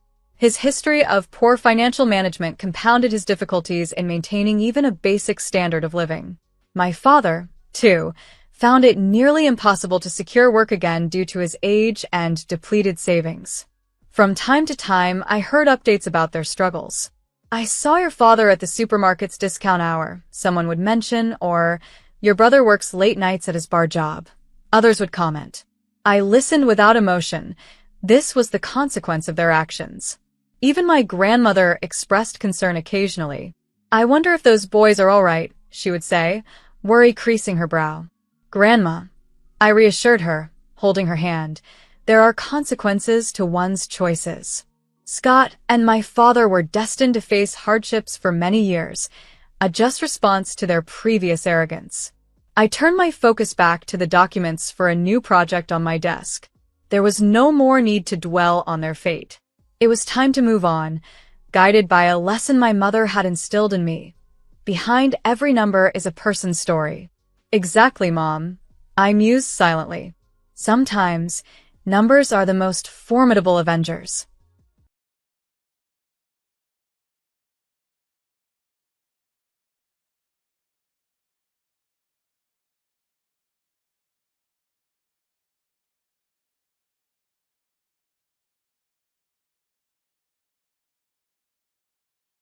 The sound of their laughter cut deeper than the crash ever did. There they were, my husband and his mother, carelessly tossing my belongings into garbage bags while cracking jokes about my defective parts. I stood frozen in the doorway of what was supposed to be our forever home, watching them destroy my life with smiles on their faces. My name is Ariel, and 6 months ago, I nearly died in a car accident. Helen was behind the wheel, driving like a maniac despite my pleas to slow down. The last thing I remember before everything went black was her dismissive scoff. "Don't be so dramatic, dear." I woke up in the hospital to learn I'd never be able to have children. Donald held my hand that first day, promising we'd get through it together. Looking back, I should have noticed how his mother smirked in the corner of my hospital room. "Oh, look what I found!" Helen's shrill voice snapped me back to the present. She dangled my wedding album between 2 fingers like it was contaminated. "Should we burn it, Donald?" "Just toss it," Donald replied, not even looking up from his phone. "Tiffany and I will make better memories." The name hit me like another collision. "Tiffany?" Donald finally met my eyes, his face devoid of any warmth. "Yes, Tiffany. Someone who can actually give me the family I deserve." He walked over, handing me a manila envelope. "The divorce papers are inside. Sign them quickly. Tiffany's lease is up next month, and she'll need somewhere to live." "You're moving her into our house?" My voice cracked. "The house I designed?" Helen laughed again, that horrible tinkling sound that always reminded me of breaking glass. "Oh, honey, it was never really your house. You were just keeping it warm for someone more suitable." I watched them continue their cruel inventory of my life, separating what they deemed worthy of keeping from what they'd discard. 10 years of marriage reduced to garbage bags and casual cruelty.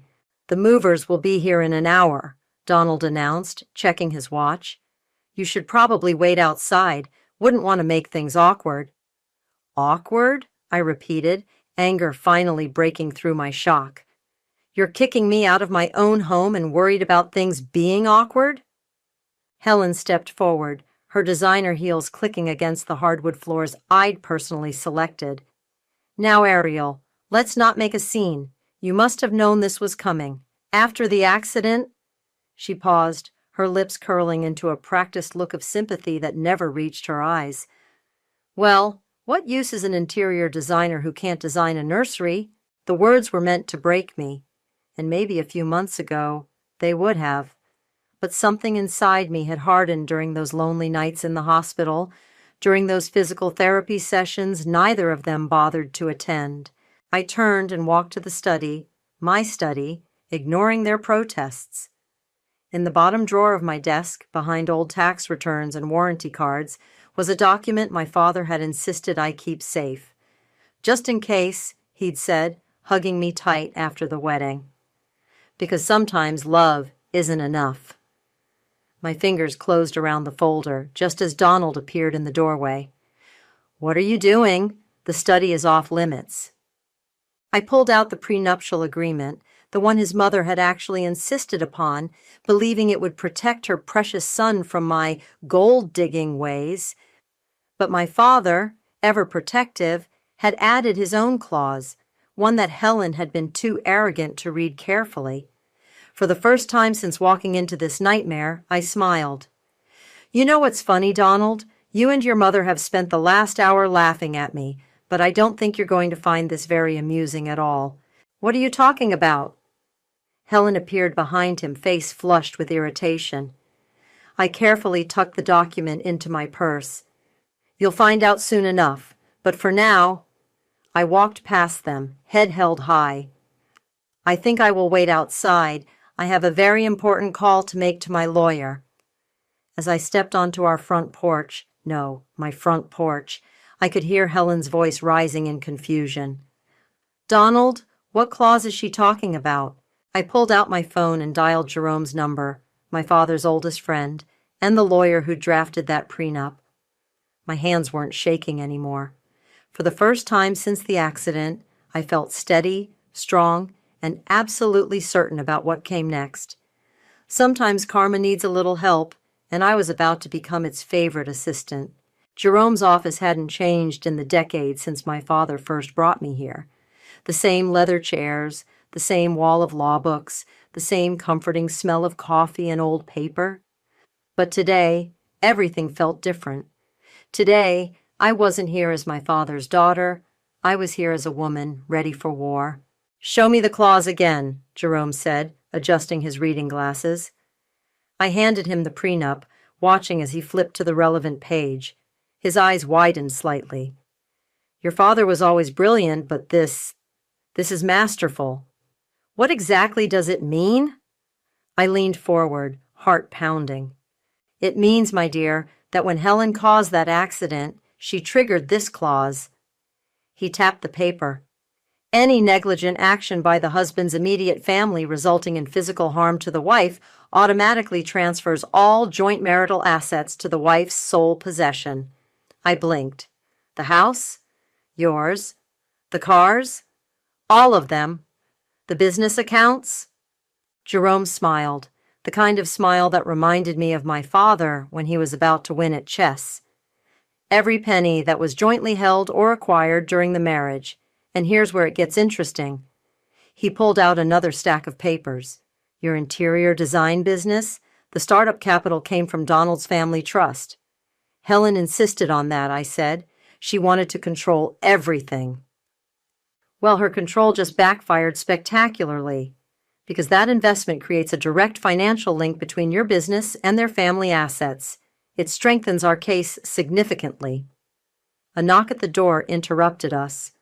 A tall man in a well-worn leather jacket entered, carrying a thick folder. "Ah, Curtis," Jerome said.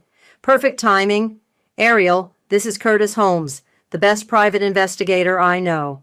Curtis nodded, dropping the folder on Jerome's desk. "You're going to want to see this. I did some digging into the new girlfriend, Tiffany, like you asked." I opened the folder, and my stomach lurched. There were photos of Donald and Tiffany together, dated weeks before my accident. Text message records, hotel receipts. He was cheating before the crash? My voice sounded distant to my own ears. "Gets better," Curtis said, pulling out more documents. "Or worse, depending on how you look at it. Your mother-in-law's been paying Tiffany's rent for the past 3 months." Jerome whistled low. "They planned this. The accident might not have been intentional, but they definitely used it as an excuse to push you out. My hands were shaking again, but not from fear this time. What do we do now? Now? Jerome's eyes gleamed. Now we serve them eviction papers. The house is legally yours, Ariel. They have no right to be there, let alone move another woman in. But they'll fight it, I said. Curtis chuckled. Let them try. I've got witness statements from the accident. 3 people saw Helen running that red light. She was on her phone, arguing with someone. The police report backs it all up. And I've already filed the property transfer papers, Jerome added. They're being processed as we speak. Donald and Helen are about to learn a very expensive lesson about karma. My phone buzzed, a social media notification. Donald had just posted a picture of himself and Tiffany in my living room, champagne glasses raised. The caption read, "New beginnings." "When can we serve the papers?" I asked, my voice steady. Jerome checked his watch. "The moving truck you requested is already on standby. We can have everything in motion within the hour." "Do it," I said, standing up. "And Jerome, make sure there are plenty of copies of those photos of Donald and Tiffany. I want Helen to see exactly when her precious son started cheating." As Jerome made the calls, I stared out his office window at the city below. Somewhere out there, Donald and Helen were probably still laughing, thinking they'd won, thinking they'd successfully disposed of me like last season's furniture. My phone buzzed again, this time a text from my best friend Delilah. "How'd it go with Jerome?" I typed back, "The house is mine. All of it is mine. Serving papers today." Her response was immediate. "Want me there for moral support when it all goes down?" I smiled, remembering all the times Delilah had stood by me while Helen tried to undermine my confidence, while Donald slowly pulled away after the accident. "Yes," I replied. "Come watch karma do its thing." Jerome's voice pulled me back. "Ariel? The movers are in position. The servers are ready with the papers. It's time." I took a deep breath, picked up my purse, and headed for the door. Behind me, I heard Curtis say quietly to Jerome, "Man, they really shouldn't have messed with her." No, I thought. They really shouldn't have. I met Donald at a charity gala 10 years ago. He was charming, successful, and looked at me like I was the only person in the room. Helen was there too, of course. She was always there. I remember her eyes scanning me from head to toe, lips pursed in disapproval at my off-the-rack dress. "You're an interior designer?" she'd asked, voice dripping with condescension. How quaint. Now, sitting in my car outside what was still legally my house, I scrolled through Donald's social media feed. There they were, Donald, Helen, and Tiffany, posing in my carefully curated living room, the room where I'd spent months selecting every piece, matching every color. Tiffany was wearing my favorite armchair like a throne. "Look at this," I said to Delilah, who sat beside me in the passenger seat. "Helen's already tagged Tiffany in the country club's private group, welcoming our newest member to the family." Delilah leaned over, her face darkening. "That's the same group they kicked you out of last week, right?" "Yep. Helen told everyone I'd had a mental breakdown after the accident." I clicked through more photos. "Oh, this is rich. They're planning a housewarming party. In my house." My phone rang. It was Curtis. "You're going to want to hear this," he said without preamble. "I found Tiffany's old Instagram account, the one she deactivated right after your accident. I recovered the archived posts." "And?" "She and Donald were at the same resort in Cabo last March.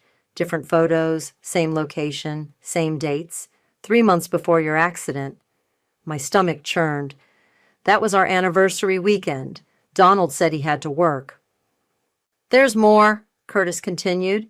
"I've got credit card statements showing dinner reservations, hotel bookings, all going back almost a year. And get this, Helen's been making regular deposits into Tiffany's account since January." Delilah grabbed my phone. "Are you saying Helen was funding their affair?" "Looks that way," Curtis replied. "She was basically paying Tiffany to pursue Donald." I watched another car pull into my driveway, more guests arriving for their impromptu celebration. Through the window, I could see Helen directing caterers, pointing imperiously at my dining room. "The servers are in position," Curtis said. "Jerome's got the police on standby in case things get ugly. You sure you want to do this now?" I thought about all the dinner parties where Helen had subtly criticized everything from my cooking to my inability to give her grandchildren. The way Donald had slowly adopted his mother's cruel comments, disguising them as jokes. "Yes," I said firmly. "Let's do it now, while they have an audience." I nodded to Delilah, who pulled out her phone and started recording. Then I dialed the number Jerome had given me. "Send them in," I said. We watched as a formal-looking woman in a suit walked up to my front door, flanked by 2 uniformed officers. Through the large windows, I could see the exact moment Helen opened the door, her smile freezing as she was handed the stack of papers. "What's happening?" Donald appeared behind his mother, Tiffany clutching his arm. The server's voice carried clearly across the lawn. "This is an immediate eviction notice. The property legally belongs to Ariel, as per the prenuptial agreement clause triggered by the vehicular incident of April 15th. You have 1 hour to vacate the premises." Helen's screech could probably be heard 3 blocks away. "This is ridiculous! Donald, call your lawyer!" But Donald was staring at the additional papers being handed to him, the photos, the bank statements, the timeline of his affair with Tiffany laid out in clinical detail. Tiffany stepped forward, her face pale. "What are these payments from Helen? Donald, you told me those were from your business account." More cars were pulling up, but these weren't party guests. These were the moving trucks Jerome had arranged, ready to clear out anything that belonged to Donald or Helen. "Should we go closer?" Delilah asked, still recording. "The country club members are going to love this footage." I watched as Helen's perfectly curated world crumbled around her. Guests were hurriedly leaving, phones already out, no doubt spreading the gossip. Donald was arguing with Tiffany, who was backing away from him, staring at Helen with growing horror. "No," I said, starting the car. "I don't need to watch. I just needed them to feel what I felt, having their world pulled out from under them while everyone watches." As we drove away, my phone buzzed with a text from Jerome. "Mission accomplished. The house will be empty and secured within 2 hours. Ready to move back in?" I smiled, thinking of all the redecorating I was going to do. "Not yet," I replied. "I think there's still more karma to come." The champagne was expensive, the same brand Helen always insisted on serving at her parties. I had it delivered to the house with a note. "Congratulations on your new beginning. Here's to karma." From the safety of my car across the street, I watched the delivery man hand over the bottle just as the eviction servers approached the front door. Perfect timing. "They're all still in there?" Jerome asked through my phone's speaker. "Oh, yes," I replied. "Helen invited half the country club to witness their little celebration. Looks like they'll have quite the audience." The server rang the doorbell. Helen answered, champagne bottle still in hand, her face flushed with the success of her planned takeover. I couldn't hear the exact words, but I saw the moment her expression changed, from confusion to disbelief to rage. "You can't do this!" Helen's voice carried across the manicured lawn. "This is my son's house." The server remained professionally calm, holding out the thick stack of documents. "Ma'am, these papers clearly state—" "I don't care what they state." Helen tried to slam the door, but one of the officers blocked it with his foot. "Mrs. Thornton," the officer said, "this is a legal eviction notice. You need to comply." Donald appeared behind his mother, Tiffany hovering uncertainly in the background. "What's going on?" The server handed him his own set of papers. "Sir, due to the negligence clause in your prenuptial agreement, triggered by the accident involving your mother, all joint marital assets have been legally transferred to your wife, Ariel." "Ex-wife," Donald corrected automatically, then paled as he actually read the documents. "This can't be right. Mom, call Richard." "Already did," Helen snapped, phone to her ear. "Richard, we need you here immediately. That little gold digger is trying to—" What do you mean you can't represent us? I smiled, knowing their lawyer had already received the complete evidence package from Jerome. Inside the house, the party guests were starting to notice something was wrong. I could see them gathering near the windows, phones raised, recording everything. The moving truck is here, Jerome updated me, and the locksmith is standing by. Right on cue, a large truck pulled up to the curb. Professional movers began unloading equipment while Helen's carefully selected party guests started streaming out the front door, whispering among themselves. "This is absurd!" Donald was shouting now. "You can't just take my house!" "Your house?" The server raised an eyebrow. "According to these documents, it was purchased with joint marital funds and is now solely Mrs. Ariel's property, along with all other joint assets." Tiffany stepped forward, frowning at the papers in Donald's hands. "What's that about bank transfers?" Before Donald could stop her, she grabbed one of the documents, the one detailing Helen's payments to her secret account. "What is this?" Tiffany's voice rose. "Helen's been paying me? All those business investments were from you?" Helen tried to snatch the paper away. "Don't be dramatic, dear. We were just helping you get established." "Helping me?" Tiffany backed away, her face reddening. "You were paying me to date your son while he was still married?" The remaining party guests were absolutely still now, phones still recording, drinking in every word of this unexpected drama. "Ma'am," the officer addressed Helen again, "you need to begin gathering your personal belongings. The movers will assist you." "I will not be thrown out of my son's house by that baron." "Mom!" Donald interrupted, finally seeing the phones pointed their way. "Stop talking, now!" But Helen was too far gone, her carefully maintained facade cracking completely. "This is all your fault," she screamed at Donald. "If you had just divorced her quietly like I told you to, like you told him to?" Tiffany's voice cut through Helen's tirade. "How long have you been planning this?" The movers were already entering the house, beginning to separate Donald and Helen's belongings from the house fixtures. The locksmith waited patiently by his van. My phone buzzed with a text from Delilah. "Country club group chat is blowing up. Helen's getting destroyed." Another buzz, this time from Curtis. "You've got a visitor heading your way. Tiffany just left the house." I looked up to see Tiffany walking toward my car, her face set in determination. Behind her, Donald was trying to prevent his mother from throwing my champagne bottle at the movers while party guests hurried to their cars, no doubt racing to spread the gossip. "Should I stay on the line?" Jerome asked, concern in his voice. "No," I said, watching Tiffany approach. "I think it's time for a different kind of conversation." I ended the call just as Tiffany reached my window. Her eyes were red, but her voice was steady. "We need to talk," she said. "I think they've been lying to both of us." The coffee shop was quiet, tucked away from the chaos we'd left behind. Tiffany sat across from me, staring into her untouched latte, her perfectly manicured nails tapping nervously against the ceramic mug. "He told me you were cold," she said finally, "that you'd changed after the accident, become obsessed with work, refused to try fertility treatments." I pulled out my phone, opening my medical records. "Here's what really happened. The crash crushed my pelvis. Helen was texting while driving, ran a red light. The damage was—" I swallowed hard. There weren't any treatments to try. Tiffany took the phone, her face paling as she scrolled through the hospital reports.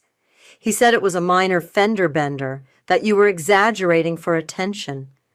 "Donald's good at rewriting history," I said, "but I'm guessing you're starting to figure that out." She reached into her purse, hands shaking slightly, and pulled out the financial documents from the eviction papers. "These payments from Helen, I thought they were business investments. Donald said his family's company was backing my startup." "What kind of startup?" "A wellness brand, organic supplements, that sort of thing." She laughed bitterly. "God, I'm such an idiot. There is no startup, is there? She was just paying me to be with her son." I took a sip of my coffee. "How did you meet Donald?" "At a gym. He said it was coincidence, but—" She trailed off, realization dawning. Helen was there first. She struck up a conversation, mentioned her single son who loved fitness. She orchestrated the whole thing, didn't she? Curtis, my investigator, found something interesting, I said, pulling out more papers. Your gym membership was paid for by Helen's personal account, 3 months before you accidentally met Donald. Tiffany's face crumpled. I'm going to be sick. It gets worse, I continued, sliding over another document.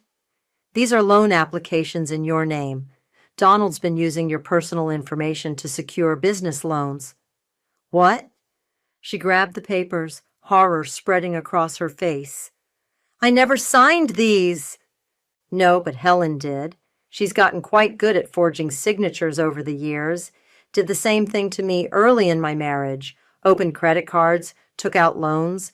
Donald called it helping with the finances. Tiffany's hands were shaking so badly she nearly knocked over her coffee. There's over $200,000 in loans here, in my name. They're setting you up, I said quietly. Just like they set me up.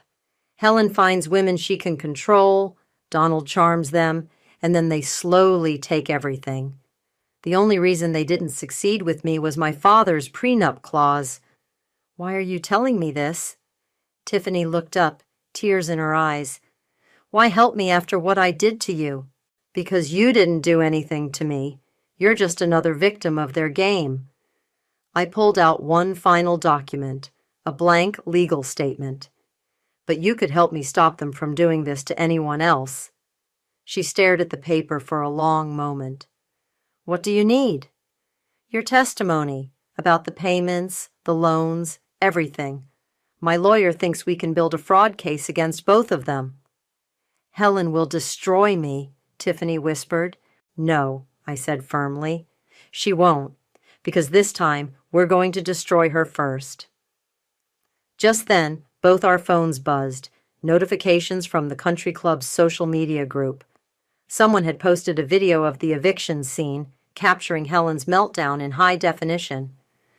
Tiffany watched the clip, wincing at Helen's screaming admission about orchestrating the divorce. She really did plan it all, didn't she? The accident, the affair, everything. Yes, I said, and now she's going to pay for it. The question is, are you with me? She picked up the blank statement, her jaw set with determination. Where do I sign? I texted Jerome, Tiffany's on board. Get the fraud paperwork ready. His response was immediate. Already done. Helen's been busy today, trying to transfer large sums out of their accounts. Bank flagged it as suspicious activity. I showed Tiffany the message. Looks like they're already starting to panic. Good, she said, her voice hard. They should be scared. She looked up at me, eyes clear for the first time. I'm sorry about everything. I really thought I was the good guy in this story. We're both the good guys now, I replied. And Helen's about to learn what happens when the victims she created decide to fight back. My phone buzzed again, Curtis this time. You need to see this. Helen just tried to access your old business accounts, got it all on camera. I smiled at Tiffany. Ready to watch karma in action? She straightened her shoulders, a fierce look replacing her earlier uncertainty. Let's take them down. The first text from Helen arrived at midnight. We need to talk. Don't ruin everything for Donald. I showed it to Delilah, who was staying with me at my hotel suite. Here we go, right on schedule. Ignore it, she said, but my phone kept buzzing. Helen. Be reasonable. We can work something out. Helen. Name your price. Helen. You're making a terrible mistake. Then came the voicemail. Ariel, dear, I know we've had our differences, but this vendetta is beneath you. I'm willing to offer you a very generous settlement. Call me back. Generous with whose money? Delilah snorted. The cash she stole from you? My phone lit up with an incoming call. Donald this time. I put it on speaker. Ariel, please, his voice cracked. Mom's having a breakdown. The bank's frozen our accounts. Just tell me what you want. I want the truth, I said coldly. About the accident, about Tiffany, about everything. It wasn't what you think. Really? Because I have security footage of your mother trying to access my business accounts yesterday. Want to explain that? Silence then. That's not... She was just committing fraud? Again? I pulled up my email, reading from Curtis's latest report. Like she did with those loan applications in Tiffany's name? You talked to Tiffany? Fear crept into his voice. She's sitting right here, I lied, enjoying his sharp intake of breath. She's very interested in how her signature ended up on all those documents. Don't do anything rash. Like running a red light while texting? Like that kind of rash? The line went dead. Seconds later, another text from Helen. 20,000 cash, tonight. Just stop this madness. I forwarded everything to Jerome, who responded immediately. Keep them talking. The more desperate they get, the more mistakes they'll make. As if on cue, my laptop pinged with an alert from my banking app. Someone was attempting to access my business account again. Got you, I whispered, triggering the security protocol Jerome had set up. Within seconds, Curtis sent a screenshot of Helen at an ATM, trying to use a duplicate card she must have made months ago. Delilah peered at the image. Is she crying? Good, I said, remembering how she'd laughed while packing my things. Let her cry. My phone buzzed with a new message, this one from an unknown number. It's Tiffany.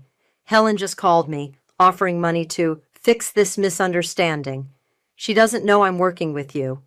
I smiled. Tell her you'll think about it. Let's see what else she offers. The next hour brought a flood of increasingly desperate messages from Helen. I have connections. I can make your life very difficult. Think about Donald's future. That accident wasn't entirely my fault. I know things about your father's business. That last one made me pause. I called Jerome. What could she know about Dad's business? Nothing, he assured me. She's grasping at straws. But this is interesting. I just got a call from her bank. She tried to open a new account using your Social Security number. That's a federal offense. Exactly, and we have it all documented. Jerome's voice held a note of triumph. She's unraveling, Ariel, making rookie mistakes. Another text from Tiffany. Helen just offered me $50K to sign a statement saying you coerced me. I recorded the whole conversation. I forwarded this to Jerome, who replied, Perfect. The fraud case is solid now. Want me to move forward with the charges? Before I could answer, there was a knock at my hotel room door. Delilah checked the peephole and gasped. It's Helen. I walked to the door, heart pounding, but hands steady. Through the peephole, I could see Helen's mascara-streaked face, her usually perfect hair disheveled. Ariel, she called out. I know you're in there. Please, let's be civilized about this. I pressed record on my phone and opened the door. Helen rushed in, clutching her designer handbag like a shield. This has gone far enough. I'm prepared to offer you nothing. I cut her off. You have nothing to offer me. The house is mine, the business is mine, and in about... I checked my watch. 12 hours. The police will have enough evidence to charge you with fraud. She stumbled backward. You wouldn't dare. Watch me. I held up my phone, showing her the ATM footage. By the way, that card you tried to use? Every attempt was logged and reported to the FBI's Financial Crimes Unit. Helen's face crumpled. For a moment, I saw past the designer clothes and practiced poise to the desperate woman beneath. You're just like me, she whispered, using people, manipulating situations. No, I said firmly. I'm nothing like you. I'm just better at karma than you expected. The courthouse steps were crowded with reporters. Helen's financial crimes had made local headlines, especially after several other victims came forward with similar stories. I stood at the top of the steps with Jerome and Tiffany, watching Helen and Donald arrive for the hearing. Ready? Jerome asked, adjusting his tie. I nodded, gripping my folder of evidence. Inside were years of fraudulent documents, forged signatures, and the final piece, Helen's recorded confession from my hotel room. The courtroom was packed. I recognized faces from the country club, former friends who'd believed Helen's lies about my mental breakdown. They weren't laughing now. "All rise," the bailiff called as Judge Martinez entered. Helen's lawyer spoke first, trying to paint a picture of a misunderstood grandmother-to-be who only wanted to protect her son. I watched the judge's expression darken as Helen dabbed at fake tears with a monogrammed handkerchief. Then it was our turn. "Your Honor," Jerome began, "we have documented evidence of systematic fraud spanning nearly a decade. Mrs. Helen Thornton didn't just cause an accident that severely injured my client. She orchestrated a complex scheme of financial manipulation and identity theft." Tiffany took the stand first. Her voice shook, but grew stronger as she detailed Helen's manipulation. "She paid me to date her son," Tiffany testified, "then used my personal information to secure fraudulent loans. When I discovered this and confronted her, she offered me money to lie in court." Donald's face went pale. He hadn't known about the loans. Next came the bank records, dozens of unauthorized transactions, forged signatures, fake accounts. With each new piece of evidence, Helen's composed facade cracked further. "And now," Jerome said, "we have Mrs. Thornton's own words." He played the hotel room recording. Helen's voice filled the courtroom. "That accident wasn't entirely my fault." Then, moments later, her attempt to bribe me into silence. Helen's lawyer stood up. "Your Honor, I need to confer with my client." "Sit down," Helen snapped, standing suddenly. "This is ridiculous. Everything I did was for my son. That woman," she pointed at me, "was destroying our family's legacy. She couldn't give Donald children, couldn't maintain our social standing." "Mrs. Thornton," the judge warned, "I suggest you stop talking." But Helen was beyond stopping. "She trapped my son with that prenup, used her father's connections to steal our property. The property you lost after causing an accident that left me unable to have children," I interrupted, my voice carrying across the courtroom. "The accident you caused while texting about setting Donald up with Tiffany." The gallery erupted in whispers. Helen's lawyer looked like he wanted to disappear. "I have a statement to make," Donald said suddenly, standing up. His lawyer grabbed his arm. "Don't—" "No," Donald pulled away. "I need to say this." He turned to face me. "The accident. Mom told me she had proof you were cheating. Said we needed to follow you that day. But there was no proof, was there? She just needed an excuse to hurt you." Helen's screech echoed off the walls. "Donald, shut up!" "She planned everything," he continued. "The accident, Tiffany, the loans. I knew about some of it, but not all. I was a coward. I let her control everything because it was easier than standing up to her." The judge's gavel cracked like thunder. "That's enough. Based on the evidence presented and these spontaneous confessions, I'm prepared to rule." What followed was everything Jerome had promised. The fraud charges stuck. Helen's assets were frozen. The civil penalties would bankrupt her. Donald faced lesser charges but still lost his business license. "Furthermore," the judge continued, "I'm issuing a restraining order preventing both Helen and Donald Thornton from coming within 500 feet of Ariel or her property." I watched Helen crumple in her seat as reality hit her. All her careful plans, her manipulations, her social climbing, destroyed by her own actions. Outside, reporters swarmed the steps. I saw Donald trying to approach, but Delilah blocked his path. "Ariel," he called out, "I'm sorry for everything." I turned to face him one last time. "No, Donald, you're just sorry you got caught." Tiffany touched my arm. "The reporters want statements. Ready to tell our side?" I looked at the crowd of cameras, then at Helen being led away by her lawyer. "Actually, I don't need to say anything. The truth speaks for itself." As we walked down the courthouse steps, my phone buzzed with messages from the country club group, the same one that had once mocked my breakdown. Now they were falling over themselves to apologize. "Delete them all," Delilah suggested. I did better than that. I left the group entirely. Some karma doesn't need an audience. The moving truck pulled away from my driveway, leaving me alone in my newly redesigned home. Every trace of Helen's influence was gone. The stuffy antiques, the pretentious artwork, the cold formal spaces she'd insisted upon. In their place, I'd created warmth, comfort, and most importantly, peace. My phone buzzed with a text from Tiffany. Just landed my first legitimate client. The Women's Advocacy Foundation is really taking off. I smiled, remembering how she'd used her settlement money to start helping other women escape financial abuse. She'd found her calling in the ashes of Helen's manipulation. The doorbell rang. It was Delilah, carrying a bottle of wine and a stack of mail.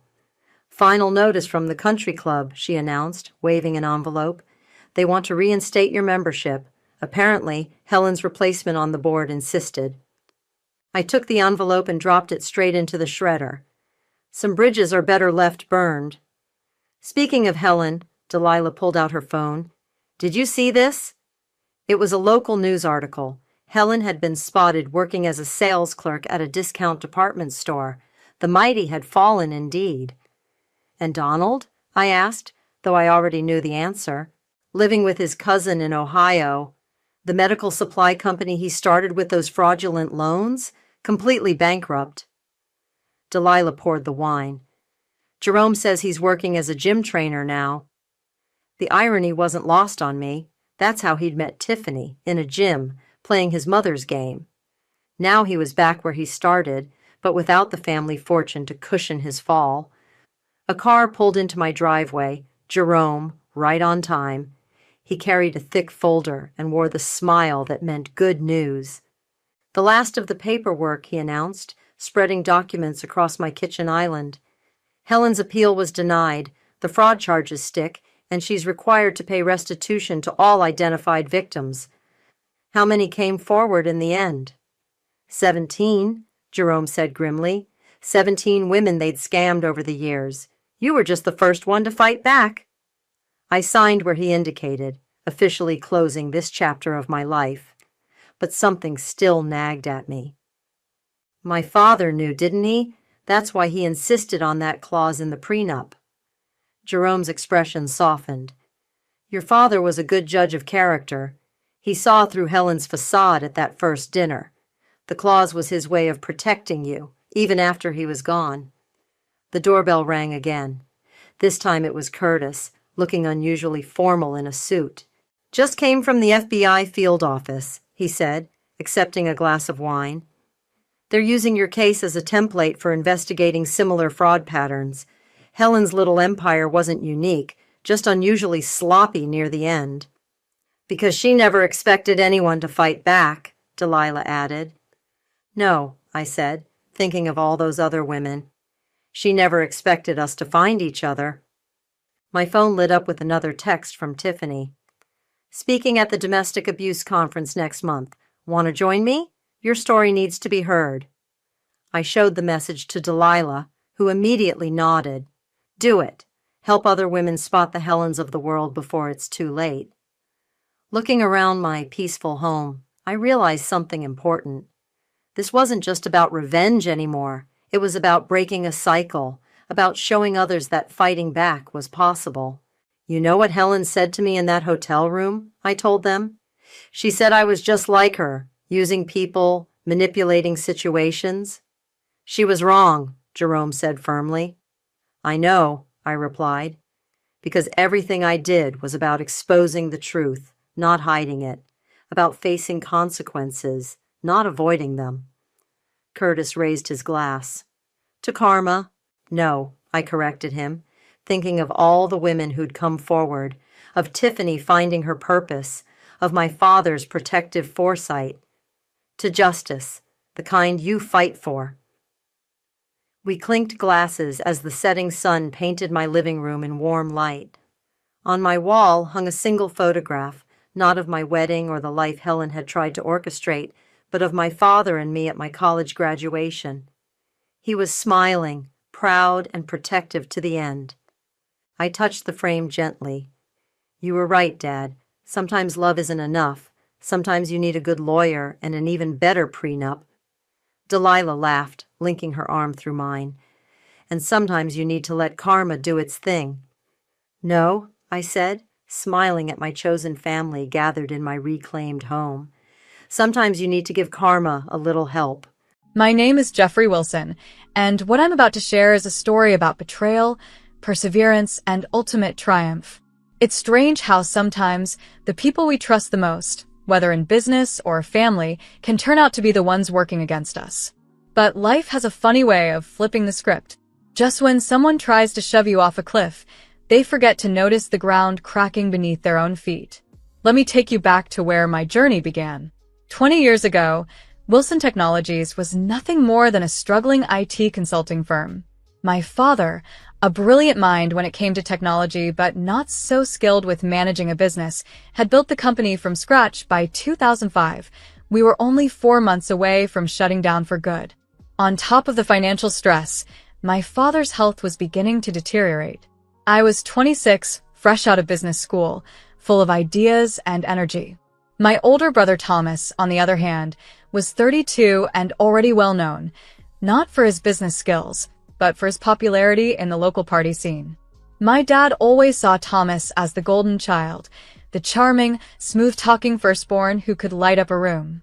But charm doesn't pay salaries or keep the lights on.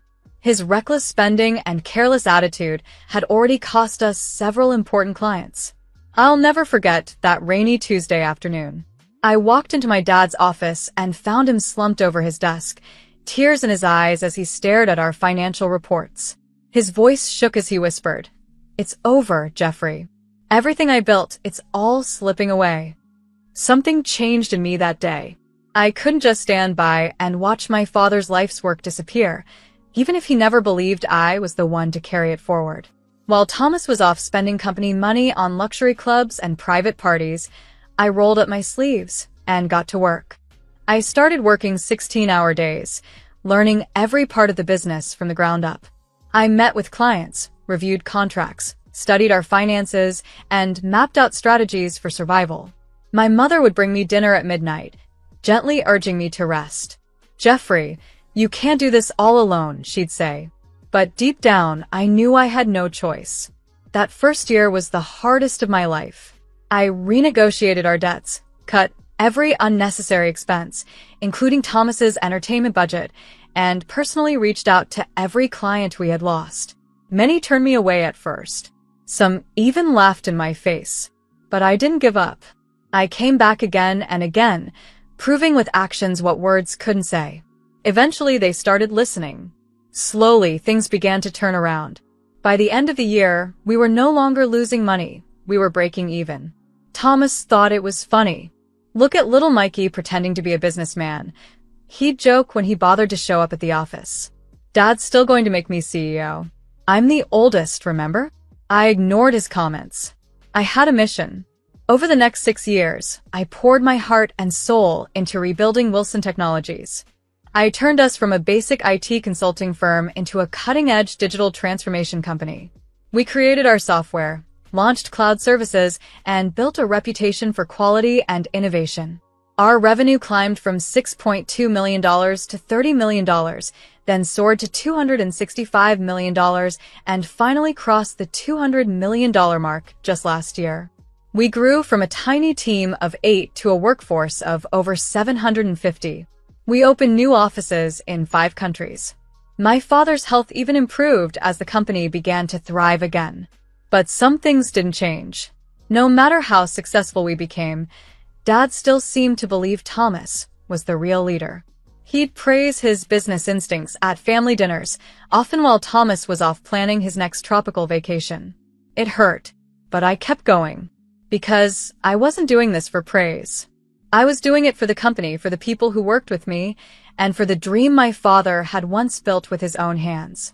And maybe, just maybe for myself too, to prove that I was never second best.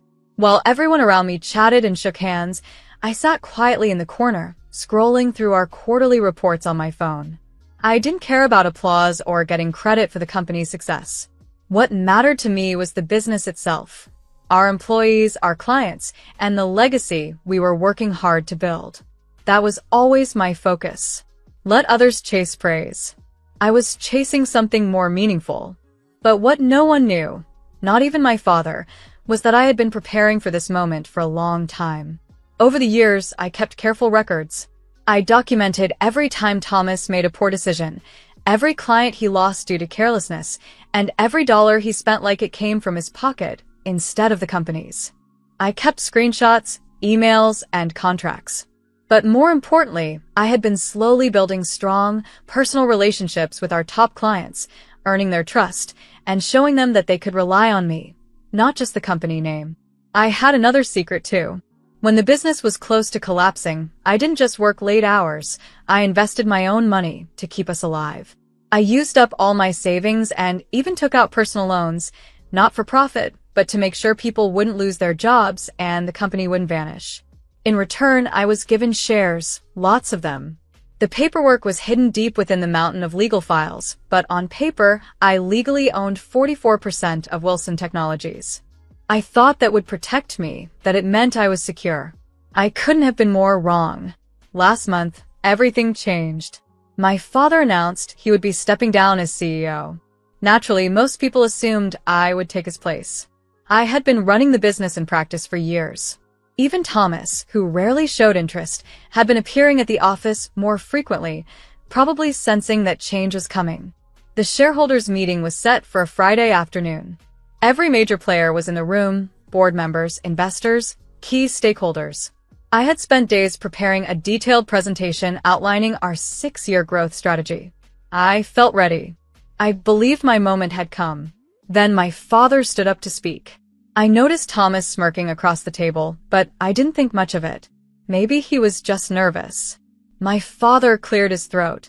"Ladies and gentlemen," he began, "as you know, I am retiring as CEO of Wilson Technologies. This company has been my life's work, and choosing a successor has been the hardest decision I've ever made." He paused and looked around the room. I sat a little taller, waiting for him to say my name. "There is only one person," he continued, "who truly represents the leadership qualities needed to guide Wilson Technologies into the future. Someone who understands our family's values and has the vision to lead with confidence." I braced myself. My son, Thomas Wilson, will be taking over as CEO, effective immediately. The room fell into silence. My heart sank. It felt like someone had knocked the air out of me. But my father wasn't finished.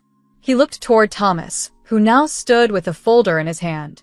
"Thomas has also brought to my attention some serious concerns regarding company operations," my father said. Thomas opened the folder and began to speak, his voice calm but full of false concern. "I'm afraid my brother, Jeffrey, has been making unauthorized decisions, promising things to clients that we can't deliver, and potentially acting in ways that are not aligned with company policy." Each word hit like a punch. I sat frozen, unable to believe what I was hearing. He was twisting everything I had done, the deals that saved the company, the personal sacrifices I made, into something ugly and dishonest. As my final act as CEO, my father said, "I am terminating Jeffrey's employment at Wilson Technologies, effective immediately." Before I could respond, 3 security guards began walking toward me. I glanced at Thomas. His voice was soaked in fake sympathy. "I'm sorry it had to end this way, little brother."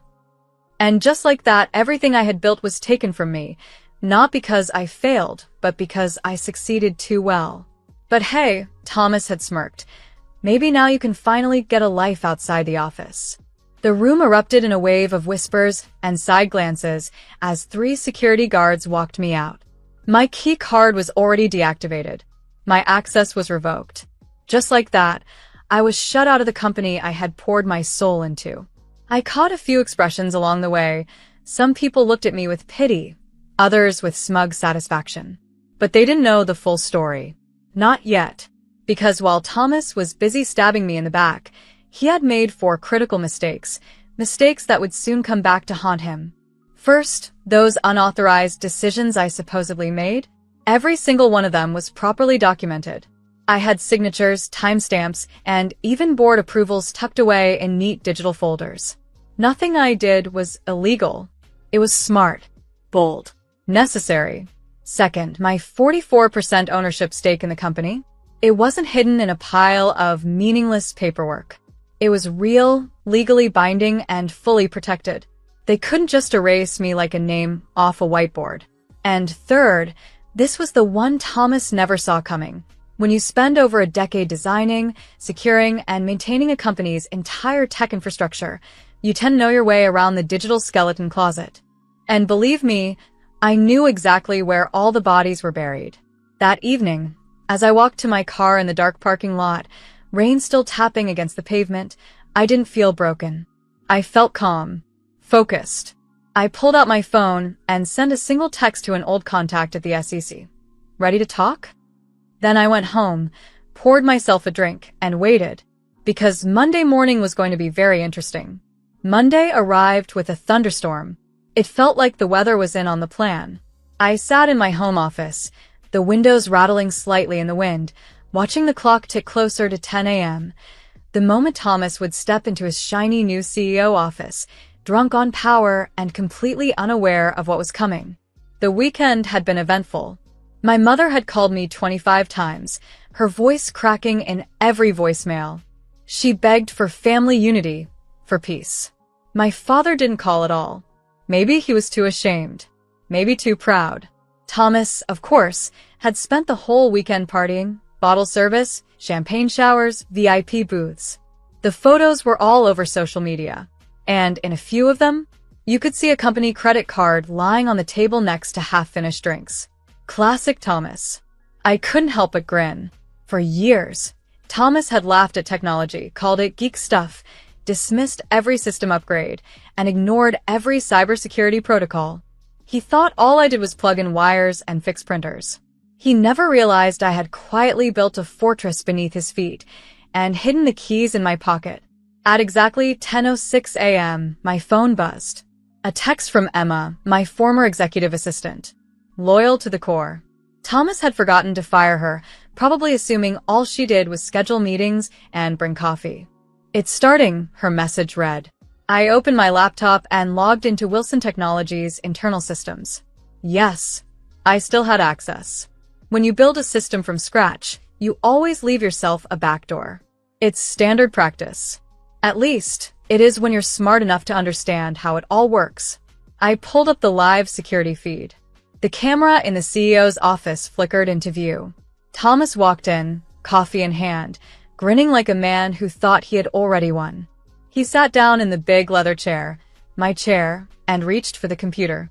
He pressed the power button. But instead of the usual login screen, something else appeared, a video. It was a security recording from 4 years ago. Clear as day. Thomas, in that very same office, secretly met with a representative from our largest competitor. In the footage, he was handing over confidential client information. The audio was perfect. Every word was crisp, undeniable, damning. Thomas leaned forward, stunned, his coffee slowly tipping over, forgotten. His face turned pale. And me? I leaned back in my chair at home, watching it unfold, finally allowing myself a smile.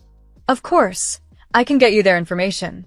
Thomas's voice echoed through the office, the recording playing loud and clear. "My idiot brother does all the work anyway. Just make sure the payment goes to my Cayman account." He scrambled to shut off the monitor. He mashed buttons, pulled cords, and even tried to unplug the entire system. But nothing worked. The video kept playing, not just on his computer, but on every screen in the room. His past wasn't just catching up with him, it was on full display. And that was only the beginning. His phone buzzed. The SEC had received an anonymous tip, complete with files, emails, and financial reports, all pointing to a long history of insider trading and fraud. Years of shady deals, secret payments, and backroom negotiations were suddenly public. His private email inbox began flooding with alerts. Somehow, confidential conversations and sensitive attachments were now in the hands of the board of directors. Meanwhile, down in the lobby, federal agents were entering the building. I watched it all unfold from the security feed, safe and comfortable in my home office. I could see it on his face, confusion giving way to fear, arrogance melting into full-blown panic. He grabbed his phone and tried calling Dad. No answer. My guess? Dad was on another line, probably learning the truth about his golden boy's betrayal from the same evidence I had collected. At exactly 10:40 a.m., Emma walked calmly into Thomas's office. She had always been more than just an assistant, but Thomas never took the time to notice. "Mr. Wilson," she said evenly, "the board is requesting an emergency meeting. Also, there are 2 federal agents here to speak with you." Thomas wiped the sweat from his forehead, his voice cracking. "Tell them I'm busy. Cancel everything. Get IT up here to fix these damn computers." Emma didn't flinch. She simply smiled. "I'm afraid that won't be possible," she said, placing a folder on his desk. "The entire IT department just resigned. They sent out a company-wide email explaining why. Something about staying loyal to the person who actually built this company." Thomas's face turned red. "They can't do that. We have contracts." Emma gently tapped the folder. Actually, their contracts were with a subsidiary. The company that holds all the intellectual property, our patents, our software, our client data. And that company is no longer affiliated with Wilson Technologies as of this morning. Thomas's hands shook as he opened the folder. Inside was a document outlining the ownership of Wilson Innovation Labs, a quiet little entity I had built in the background, a legal shell holding all the real assets of the company. The truth was everything valuable had already moved, clients, code, and control. And I owned 100% of it. Thomas looked up, eyes wide. "But the clients have already been informed," Emma interrupted. "Most of them have signed new contracts with Wilson Innovation Labs. It turns out they prefer working with the person who's been managing their accounts for the last 12 years. The color drained from his face as the reality set in. The company he thought he had taken over? It was nothing more than a name now. A logo on the wall. The technology, the relationships, the people, that was all me. He hadn't stolen a business. He'd stolen an empty shell. Then the office door opened again. 3 FBI agents stepped inside, followed by Mr. Roberts, our longtime legal counsel.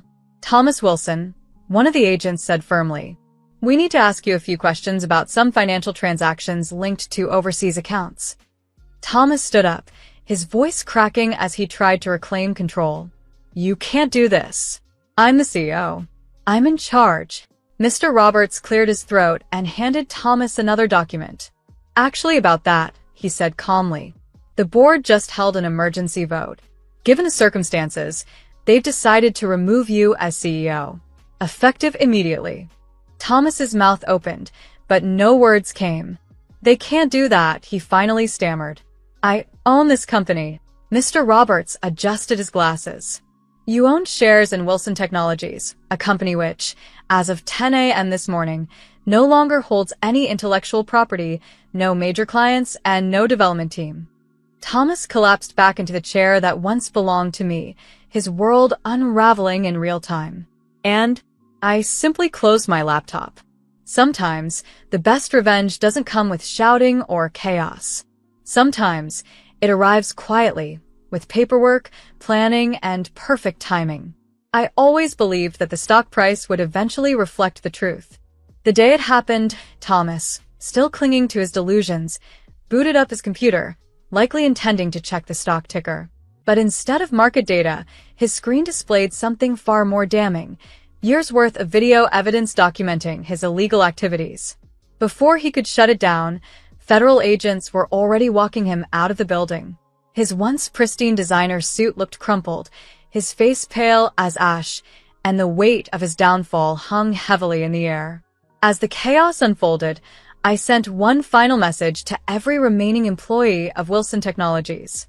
Using my remote access, I typed out a simple but powerful email. "You have a choice. Stay with a sinking ship or come aboard Wilson Innovation Labs, where creativity and integrity actually mean something. Your jobs will be safe, your benefits will improve, and above all, your efforts will be truly appreciated." Within an hour, nearly 95% of the staff had accepted my offer. They were ready for a fresh start, just like I was. But my work wasn't finished. One more piece of the puzzle needed to fall into place: my father's retirement fund. The crash came fast and hard. Within 30 hours of Thomas's arrest, Wilson Technologies stock dropped 82%. The story made national headlines. Tech CEO arrested for massive fraud scheme. Wilson Technologies in free fall after scandal, and corporate collapse leaves shareholders devastated.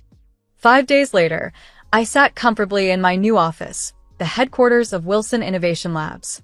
It was a sleek, forward-looking building that I had secretly acquired 7 months earlier, preparing for the very moment we were now living through.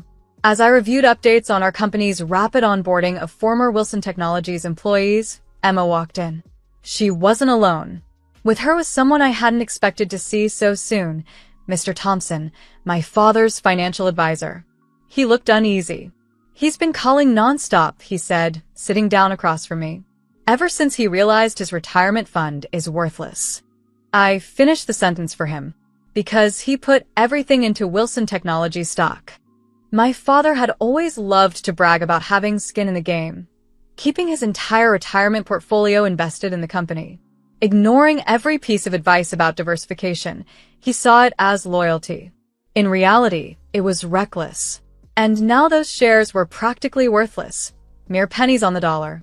"Your mother is worried," Mr. Thompson added. "She's afraid they might lose the house." I leaned back in my chair, the weight of years of frustration simmering just beneath the surface. I remembered all the times my father had brushed off my concerns about Thomas's behavior, the times he attributed my achievements to luck instead of recognizing my hard work. "Set up a meeting," I said at last. "Tomorrow, 11 a.m. here."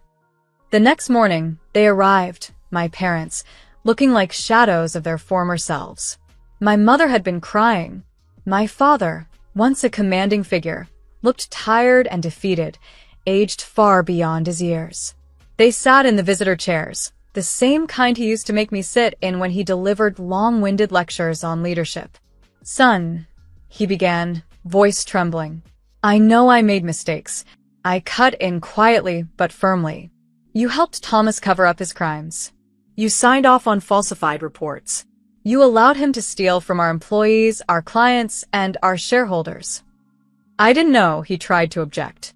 "You did know," I said, cutting him off again. "You just didn't care. Because Thomas was the golden boy. I was just the backup plan." My mother sobbed quietly beside him. I handed her a tissue, but remained composed.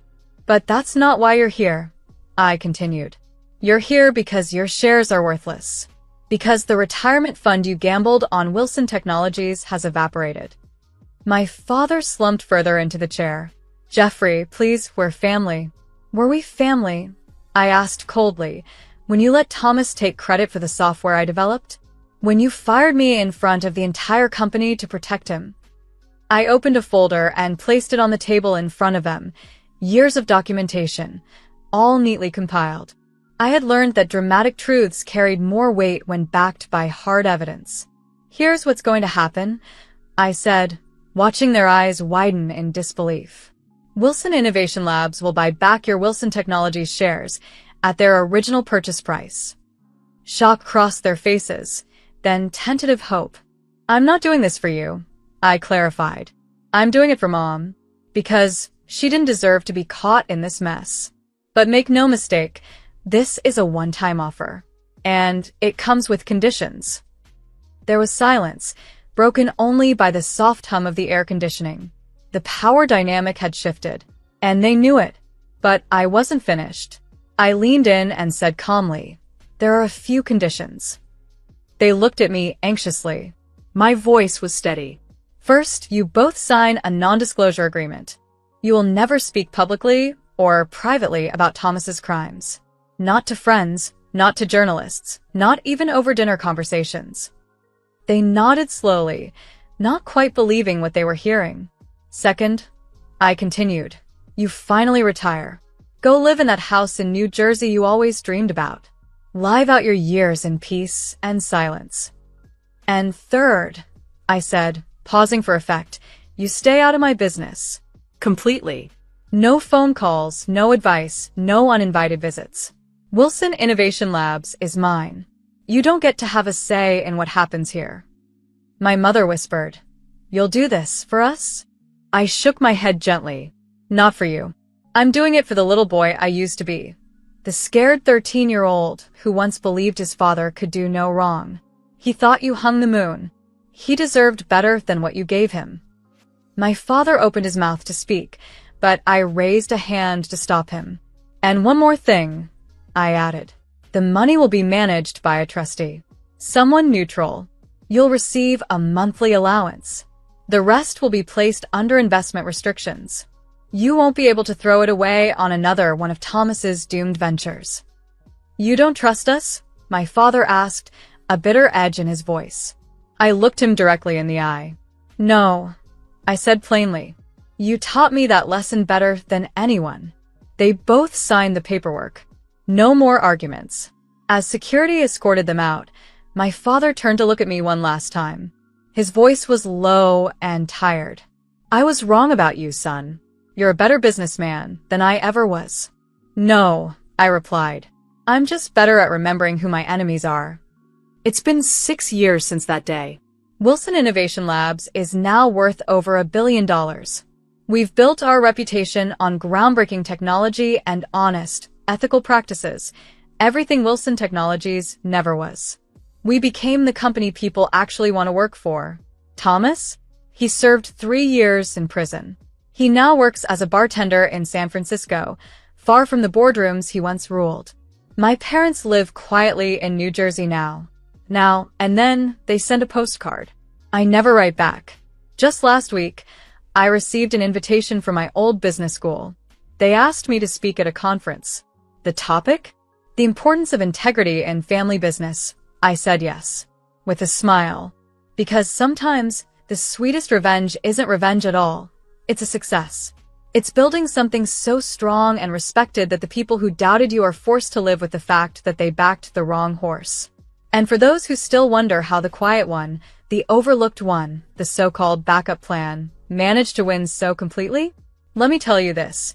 While the loud ones strut around like peacocks, showing off for the world, the eagles are silent.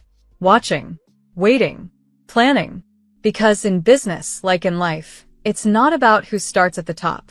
It's about who's still standing when the dust finally settles.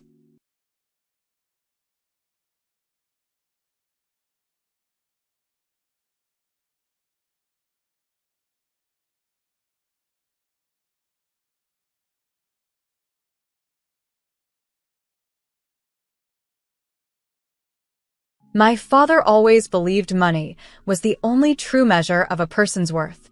On the day I decided to leave home, he made certain to illustrate how little he thought I was worth clearly. With a cruel smirk, he threw a crisp $99 bill at my feet. Here's $99, he sneered bitterly. That's all a failure like you deserve. At 25, fresh out of college with a brand new engineering degree, my parents hadn't even bothered to attend my graduation ceremony. Standing in the enormous, cold expanse of our lavish living room, with nothing but a single suitcase containing all my possessions, I watched quietly as the bills floated down to the marble floor, drifting like autumn leaves. Surrounding me was the immense wealth of the Miller family, gleaming crystal chandeliers, finely polished antique furniture, priceless paintings, everything proudly boasting our old money lineage. Our family had always been investment bankers. Generations had walked the prestigious halls of Miller and Sons Investment Group. It was expected, a predetermined path every Miller son obediently followed, until I broke the tradition. Engineering. My father spat with disgust when I had first declared my major. Engineers are nothing more than glorified mechanics. No son of mine will waste his life tinkering with machinery. Yet, I saw clearly what he and the rest of the family failed to notice. While they meticulously counted their millions from traditional investments, I envisioned a different future. One built on technology, innovation, and limitless possibilities. The next great fortunes wouldn't be made in extravagant, wood-paneled offices. They would spring from humble garages and labs, created by minds daring enough to combine creativity with opportunity. My mother stood quietly near the grand staircase, sipping a martini despite it barely being noon. "Charles, darling," she implored gently, "there's still time to fix this. Come back to the firm. Your father can smooth everything over with the board." I stared deeply at her, perhaps truly seeing her for the first time. Her carefully practiced smile had never quite touched her eyes. Throughout my childhood, I watched her value herself solely by the size and brilliance of her diamond rings, each one progressively larger, desperately trying to fill a void that seemed endless. "No, Mother," I said firmly. "I'm tired of being someone you both wish I was." My father's face darkened instantly, turning the fierce shade of red I had feared since childhood. "Then get out," he barked, voice filled with fury and disappointment. "You're no longer a miller. You're walking away from your trust fund, your connections, your legacy, all for some foolish fantasy." Calmly, I knelt and picked up the $99 bill. It felt deliberately fresh and untouched, as if my father had specially instructed his assistant to withdraw a crisp note for this very act of cruelty. "Keep your trust fund," I said, placing the money carefully into my wallet. "I'll build something on my own." My father laughed bitterly, his voice echoing coldly against the high ceilings. "You build something? You can hardly dress yourself," he mocked, gesturing disdainfully at my simple button-down shirt and plain slacks, sharply contrasting his impeccable, custom-tailored suit. "Without the Miller name, you're nothing." His harsh words echoed through my thoughts in the years that followed, driving me through countless sleepless nights and pushing me through every seemingly impossible challenge I faced. But at that moment, I simply smiled and quietly promised, "Just watch me." I stepped out of the mansion's grand doors carrying nothing but $99, a single suitcase, and the engineering degree my family considered worthless. Behind me, the iron gates of my childhood home slammed shut dramatically, marking an end and a beginning. Standing there, reality set in. I had no car, no apartment, and only that small amount of cash. Yet, I possessed something my family failed to recognize: a clear vision of the future and the determination to make it real. Walking to the bus station, I bought a $65 ticket bound for Austin, Texas, and spent another $5 on a modest burger and fries. Sitting in a small, greasy diner, watching people and buses come and go, I took out my notebook and wrote 4 promises to myself. I would never rely on the Miller name. I would build something that mattered. And above all, I would change the world. Just like that, I had an income and a place to sleep, even if my bed was just a pile of coffee bean sacks in a storeroom crowded with paper cups and boxes. During the day, I worked tirelessly at the cafe, serving customers and brewing coffee. At night, I pored over my sketches, perfecting designs for a groundbreaking energy storage solution, using the cafe's Wi-Fi to explore patents and stay updated on the latest technological advancements. Olivia, one of my coworkers, would occasionally bring me leftover pastries after her shift. Curious, she often glanced at my complicated diagrams and asked insightful questions that genuinely improved my understanding. One evening, as she studied my sketches, she asked, "So basically, you're just making a better battery?" "Not exactly," I explained patiently, showing her the intricate designs. "Regular batteries waste a lot of energy during storage and transfer. I'm designing something new, using a molecular structure that can store energy at nearly 99% efficiency." Her eyes widened. "Why isn't anyone else doing this already?" "Because it's considered theoretically impossible," I answered with a confident smile. "But I think I've found a way." After 5 months of working at the cafe, I'd saved enough money to rent a tiny room in a shared house, living alongside 5 other tech enthusiasts. It wasn't much, but it offered me a desk, a quiet spot where I could focus deeply. To supplement my income, I started freelance consulting, helping local startups solve challenging engineering problems.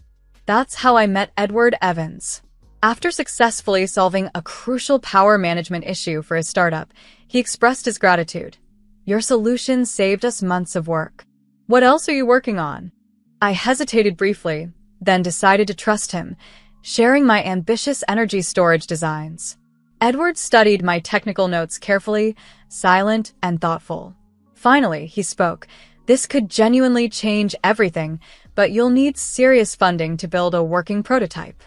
"I know," I replied quietly, keeping my family's wealth and the abandoned trust fund to myself. "I'm working on it." Edward became more than a client. He connected me with Dr. Andrea Bell, a renowned molecular engineer at Oxford. She spent 7 intense hours challenging my ideas, meticulously seeking flaws. Eventually, she nodded slowly and said, "It's ambitious, possibly impossible, but if it works." She paused thoughtfully. "I know some people at MIT Lincoln Laboratories Energy Research Center. Would you like to use their facilities? Would I be interested in using one of the world's premier research labs?" Remaining calm, I simply replied, "Yes. I'd appreciate that very much." For the next year, my schedule was relentless. Mornings were dedicated to cafe maintenance, afternoons to freelance consulting, evenings to intensive research at MIT Lincoln Laboratory, and late nights to refining my designs. I lived on determination, caffeine, and endless hope. The breakthrough came unexpectedly one night around 4 a.m. in the MIT Lincoln Laboratory lab. I had spent weeks meticulously testing different molecular configurations. When the test results came back, I triple-checked them, stunned by the reality of what I was seeing. The prototype achieved 98.7% efficiency in energy storage, almost perfect and previously deemed impossible. Dr. Bell verified the results personally. "This isn't just a breakthrough," she said, amazed. "It's revolutionary." Within days, I was meeting with venture capital firms. Edward helped me craft my pitch, while Olivia tirelessly helped me prepare by challenging me with tough questions.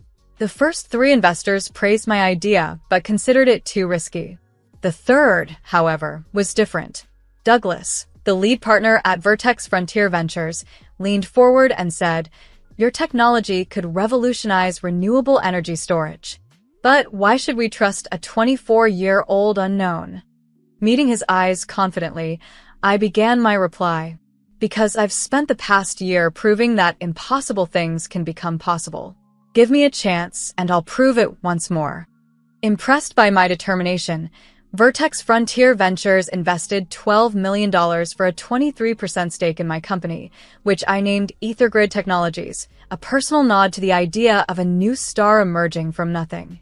With this funding, I established our research facility, assembling a small yet talented team of engineers. Together, we faced numerous technical hurdles, frequent setbacks, and moments when it felt like our dreams might collapse entirely. Yet, after 3 intense years, our hard work paid off. Our first commercial-scale energy storage system was finally ready for testing. When the results arrived, they surpassed even our wildest expectations. The system stored and delivered energy at an incredible 98.9% efficiency, 5 times better than the best existing technology. The breakthrough created waves in the energy industry, making renewable sources like solar and wind not just practical, but economically superior to fossil fuels. Suddenly, every major energy company wanted access to our technology. EtherGrid Technologies went public just 2 years after the initial investment from Vertex Frontier Ventures, and the stock price doubled within the first day. By week's end, my share of the company was valued at over $250 million. For the first time since leaving home, I bought a suit, not from the exclusive tailor my father preferred, but from a boutique catering to tech leaders. Olivia, now our head of operations, accompanied me. "Planning to impress someone special?" she teased gently. "No," I replied, adjusting my new suit carefully, "but I think it's finally time for a visit home." I hadn't spoken to my family in 6 years, but through news reports and social media, I knew the once mighty Miller & Sons investment group was struggling. Traditional investment banking was fading, disrupted by financial technology and evolving markets, exactly as I had predicted years earlier. Now, facing a hostile takeover by a tech-driven investment firm called Digital Horizon Capital, they were confronting their greatest crisis yet. What my family didn't know was that Digital Horizon Capital was a subsidiary of EtherGrid Technologies, my company. I booked a flight home, reflecting on the incredible journey from having just $99 to my name to being worth hundreds of millions. Yet, this wasn't about reconciliation or boasting about my success. I was going home to purchase the very company that had deemed me worthless. Before leaving, Olivia saw me thoughtfully examining an old family photograph. "Are you sure you want to do this?" she asked softly. I slipped the photo into my pocket and replied firmly. They taught me that money is the only measure of worth. It's time to show them exactly what I'm worth. Little did I know how deeply my return would shake the Miller family, how bittersweet and complicated my revenge would become, or how profoundly the lesson they had taught me would ultimately cost them everything. The headquarters of Miller & Sons Investment Group remained unchanged, still imposing with its limestone facade, polished gold letters, and air of deep-seated arrogance. This time, however, I entered confidently through the front doors, not as the disappointing son, but as the CEO of the company seeking to buy them out. "Mr. Carter, here to see the board," I calmly informed the receptionist, using the name I'd adopted after leaving home. She directed me to the top floor, completely unaware that the prodigal son had returned. Entering the boardroom felt surreal. It was exactly as I remembered. The dark wood panels, oil paintings of past company leaders, and the family crest are proudly displayed above the fireplace. As a child, I'd hidden beneath that very table, quietly listening to my father conduct ruthless business deals. Today, I wasn't hiding. I was standing confidently in front of them, ready to reclaim my worth. I sat quietly at the head of the long, polished boardroom table, waiting. One by one, the board members entered, followed by company executives, and finally, my father. Time had not been kind to him. He looked older than 4 years should allow, the weight of failing fortunes and relentless pressure clearly showing in his posture and expression. His once commanding presence was dimmed, his confidence shaken. He didn't recognize me at first. His eyes passed over me without pause as he took his seat. "Gentlemen," I began, maintaining a professional tone, "I'm here on behalf of Digital Horizon Capital regarding our offer to acquire Miller & Sons. We're not interested in being bought out by some tech upstart." My father snapped, still not truly seeing me. "Miller & Sons have stood for 120 years. And it'll collapse within 5 more if it doesn't evolve," I replied, letting my natural voice emerge. "Isn't that right, father?" A heavy silence fell over the room. My father turned toward me, his face losing all color as recognition dawned. "Charles," he breathed. "Hello, father. Miss me?" Mr. Johnson, an elderly board member who had known me since I was a child, blinked in disbelief. "Little Charles Miller?"